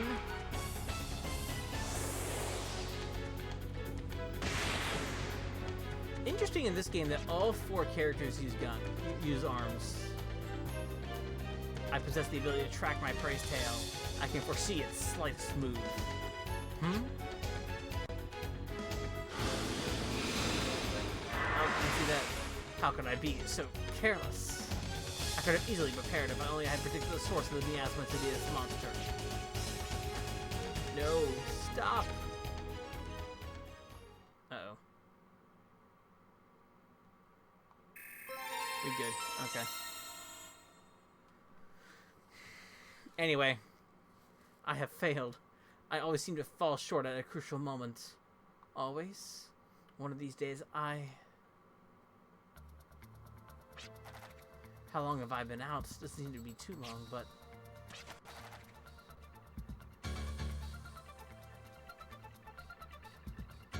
Arms, one wild magic user. Yeah, every character in this game, though, uses guns. Like, in the original Wild Arms, only one character uses an arm. The second character is a swordsman, and the third character is a mage. So each character has their own specific way of learning skills. Like the main character, like the one character uses, the arms character has different guns that he gets, or different arms that he uses with different bullets, different different abilities with each arm.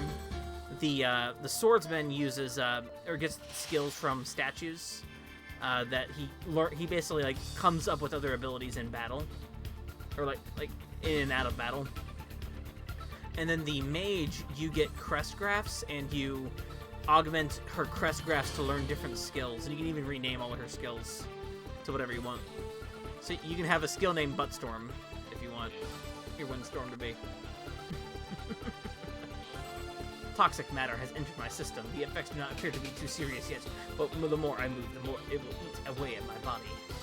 Calling out for help will not do. It may be quite a wish, but the wise choice would be to head back to the entrance rather than wait here until help arrives. Oh.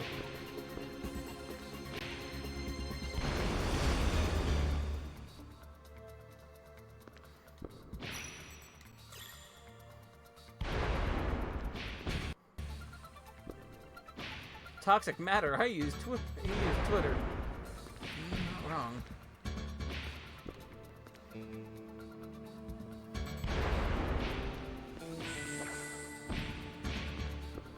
Ah, they came back. Just like Twitter. Go this way. Here we go. Not again.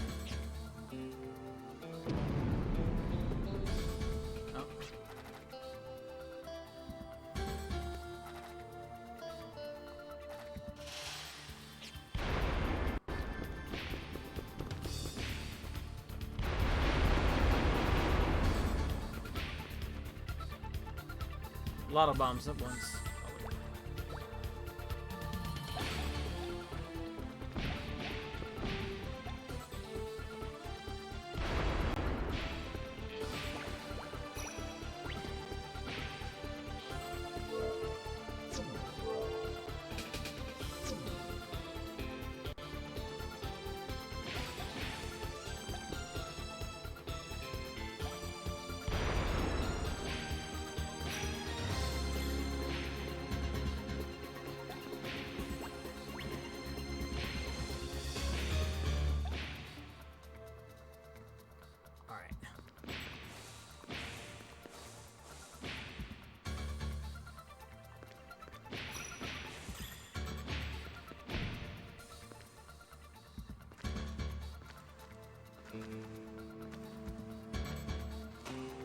You got belts. Good heavens, are you alright? What a fever. What happened to you in there? I believe I've been afflicted by poison.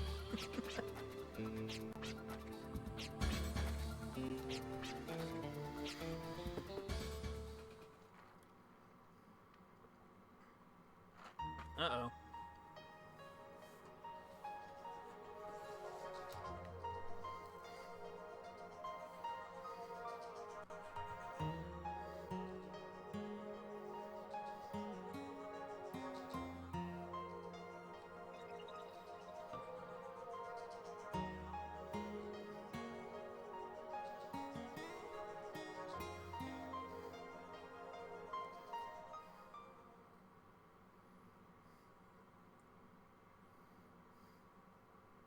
It's not a question of if, it's a question of when.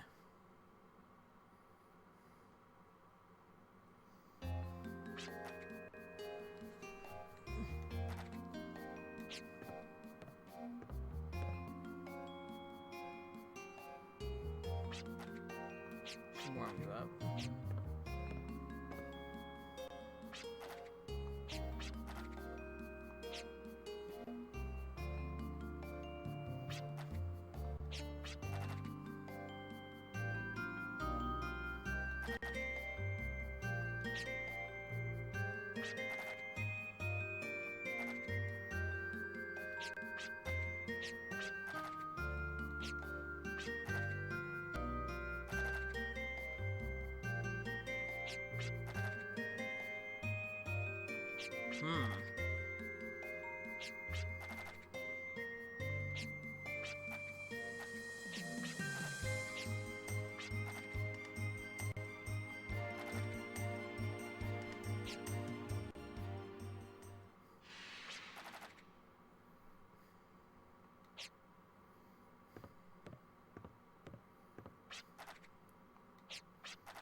Oh boy.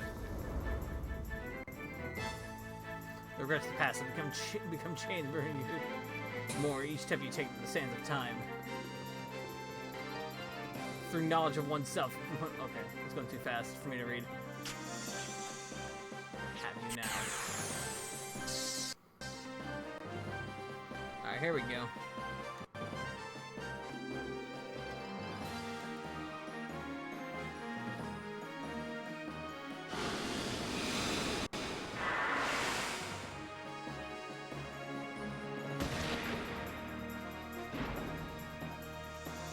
Ooh, 39 points of damage. Ooh, poison. Force level up a little bit. I'm gonna go ahead and use an item.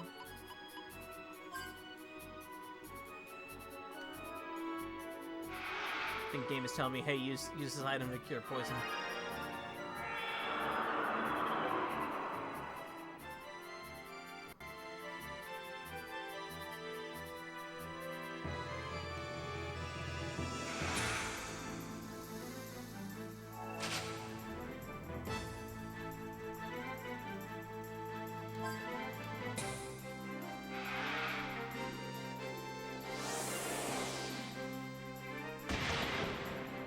Dang.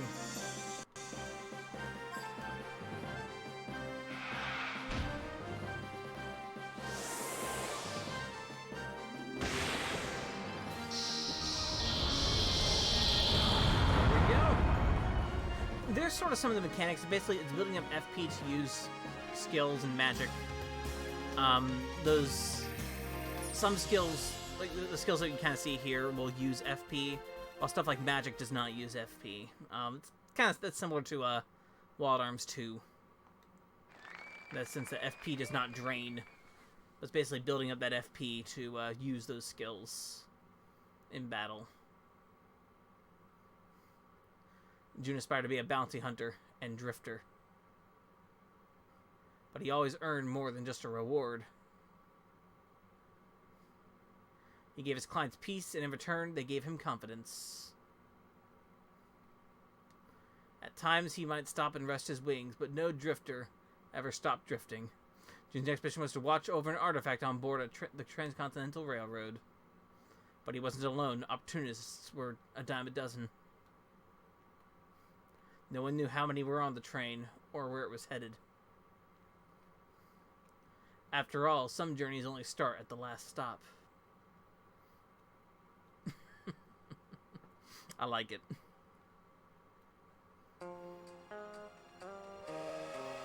Round and round we go. The world that encircles me begins to revolve.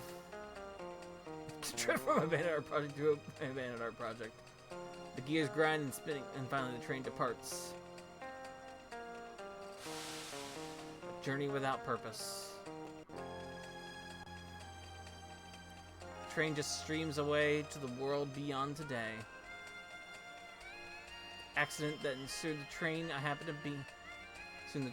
be on, and the 3 strangers I would later encounter. These were all coincidences. Just like all my art projects. But if a coincidence part of that, whatever it said, I want to roam this vast filled Gaia to find the reason behind our encounter.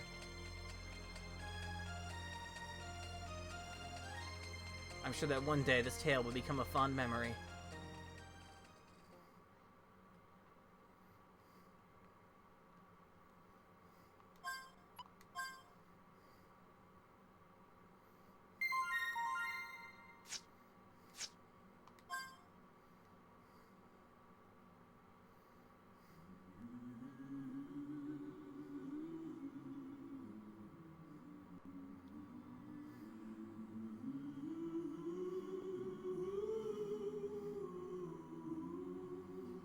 Sorts of predators roam the desert and prey on innocent travelers.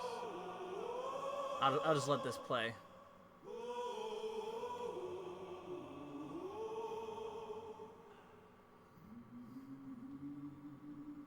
That's the Wild Arms 1 theme.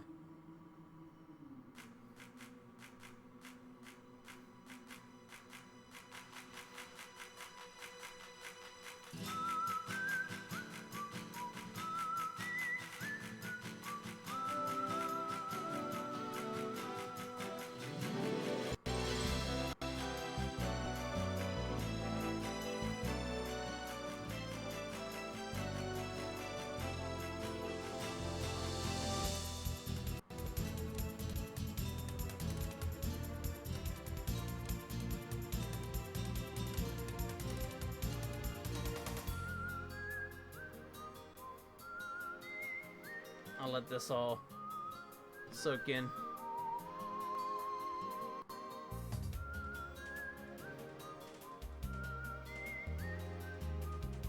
Yep. Both Wild Arms 1 uses a very similar kind of feeling, sound font for its music. 2 does also. Yeah, 2 does also, yeah.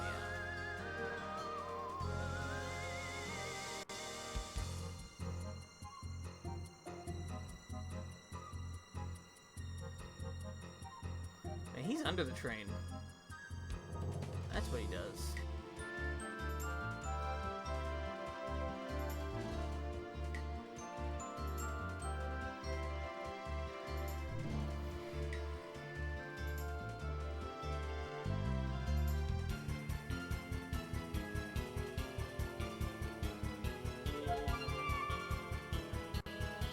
Someone already broke the train.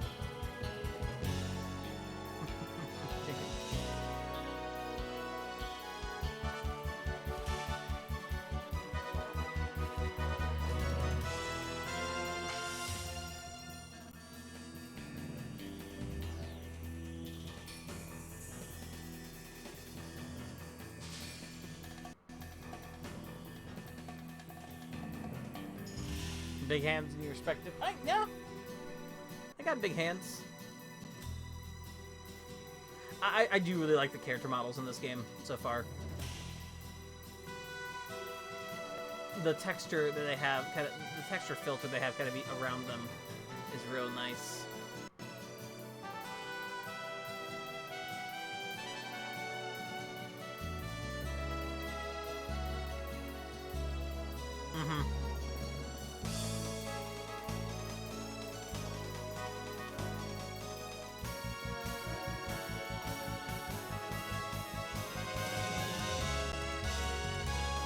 this was a 2002.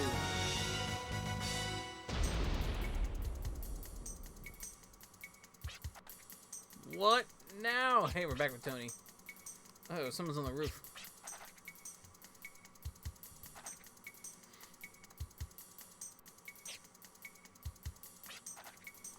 You're joking, right? Don't look at me.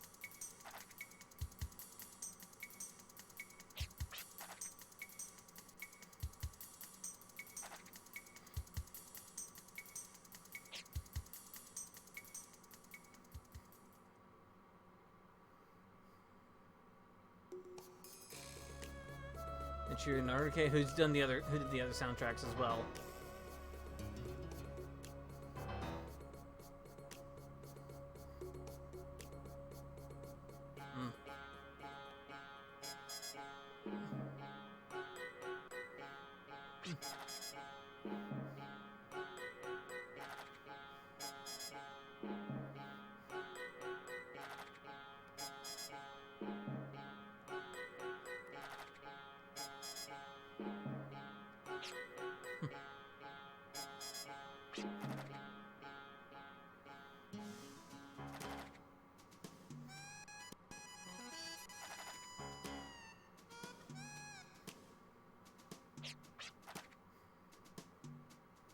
We welcome unnecessary bloodshed.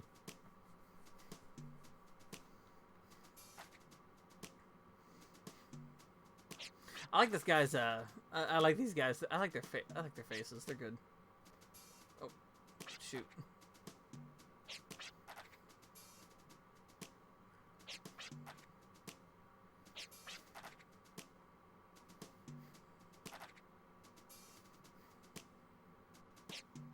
Bonked.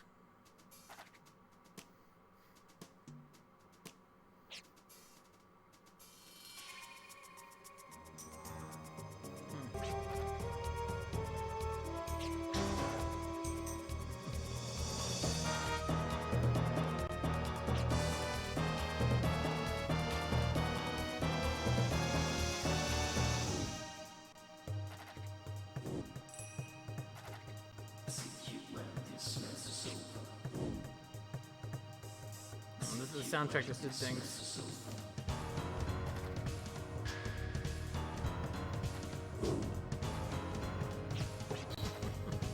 The dialogue is going at its own rate here, so I can't. Oh, here we go.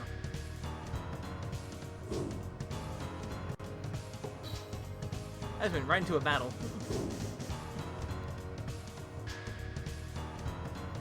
Romero, Janice, and Dario. That guy's Dario. He looks like a Dario. He's a Janice for sure. Romero, huh? Okay. He's just going for it. I like Romero's. He's just waving. He's saying hi.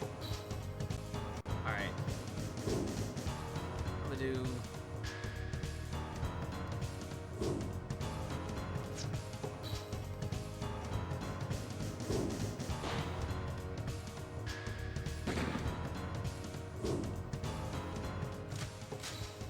Multi-blast. Ooh.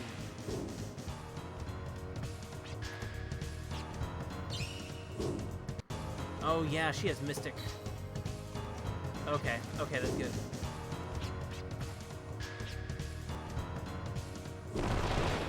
Mystic, you can pass the... An item that's single target can become multi-target with a Mystic. That's how that works. That uses the force points, just like the other stuff does. I'm gonna use one more turn for that. Okay.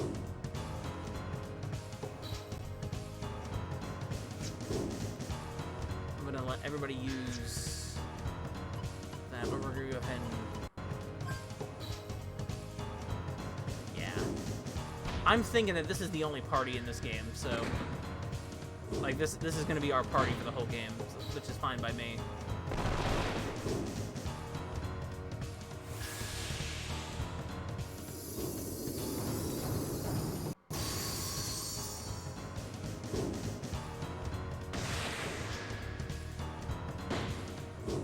Ooh, if he's almost dead.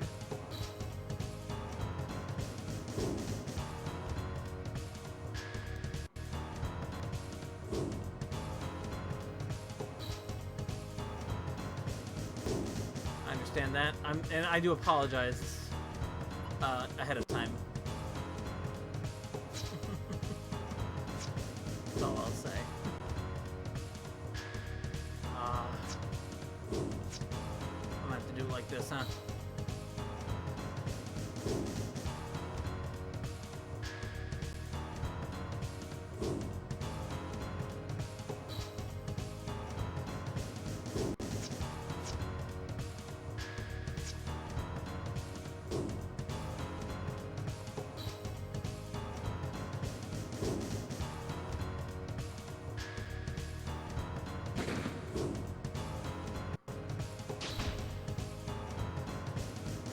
At least 2,000 graphics.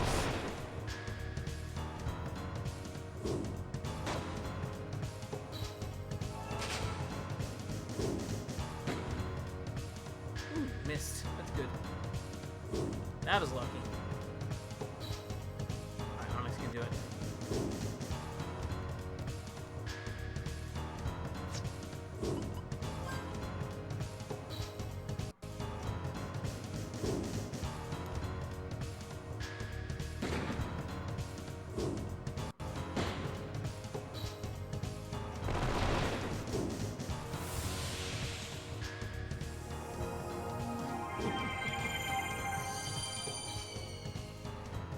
All I'm gonna say right now for this RPG project, and this might change for right now, there are 12 party members right now. That might lower, we'll see. Maybe not, actually, because of how this game is structured. But there are 12 party members total. Though throughout the game, right now, how I kind of have it structured and planned out, that number is different based on how long you are into the game. It is not a Lunge 3.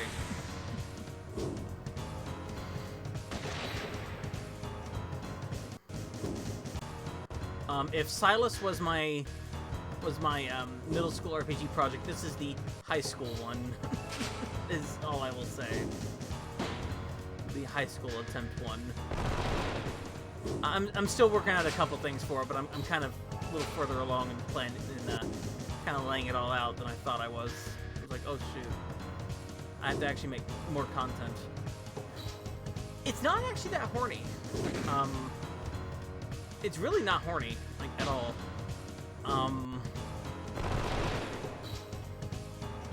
It's probably about the same length as Silas, though, like, overall. I don't know how bad it's going to be. It's probably a bad idea, but we'll see. I'll probably make smaller stuff as I'm working on it, though. Janice, are you already hitting on the main character?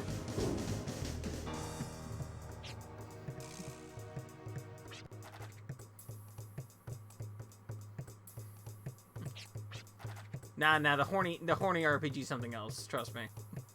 There is a horny RPG.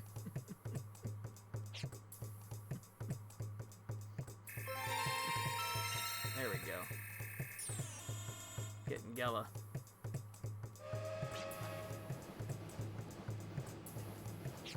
Excuse me, but Virginia is on the cover, like, prominently. So she's the main character. I just want to call her the main character. Oh shit! They just train jumped.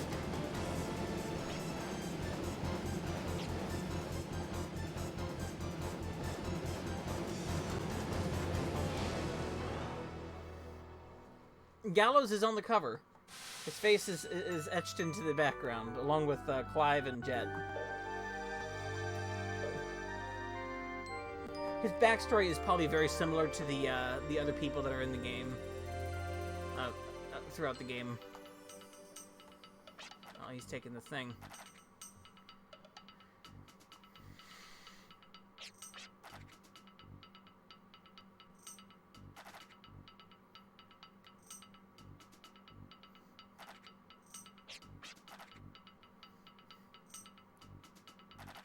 Just like Frog is for Chrono Trigger.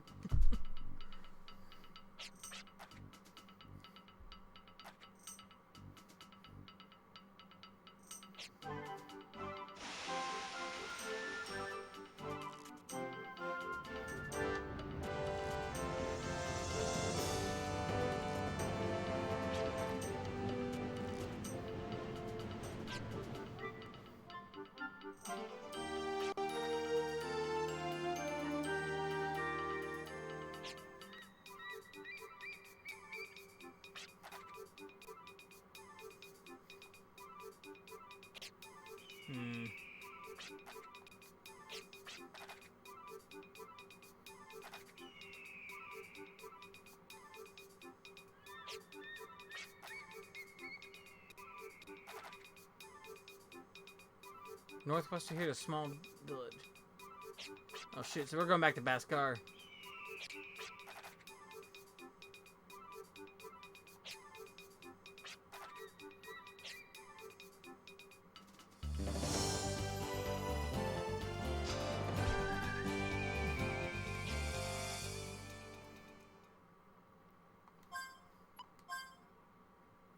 Alright. Bam, look at that. Whole bunch of characters now.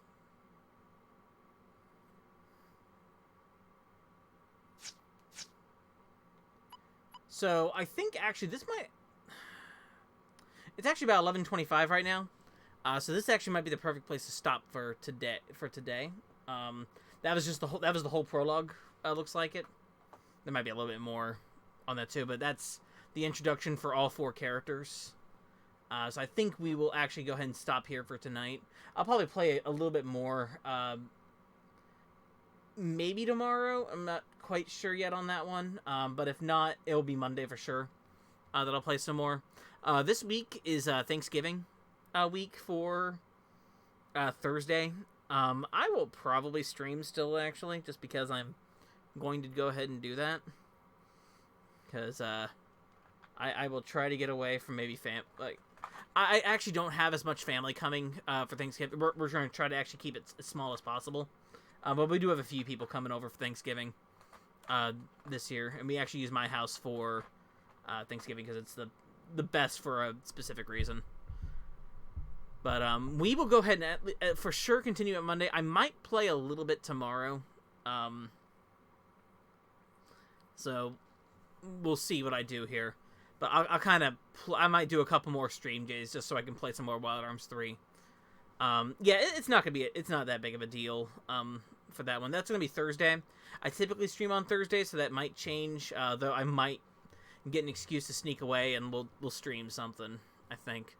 And it'll probably be it'll probably be Wild Arms 3 mostly. I might sneak other things, kind of one-offs for streaming wise, as like breaks in between Wild Arms 3. I saw Erato wants to do a, I think that's their username. The person who made Ocean OI, they want to do a 7th Saga group playthrough in December. I'm like, that sounds really fun. But I don't know what I'm gonna do yet with that. I'm thinking about it. They said I can play through it anytime I want, so I'll think about it. But, I want to keep doing Wild Arms 3, though. So, well, for sure Monday. I might do a little bit tomorrow, but it might be during the afternoon. So, we'll see. Wild Arms 3 only, nothing else. I'll forget probably is actually the reason why. So, anyway, thank you all for coming out for tonight. Doing that, I'm going to go ahead and start working my way over to the Sleepville. So I can do that. So thank y'all. Have a good rest of the evening or the rest of the day, whatever's coming up. And take care. And don't do anything weird with people in the park. Or with people who come up to you in the park. I'm kidding. Or maybe do. I don't know.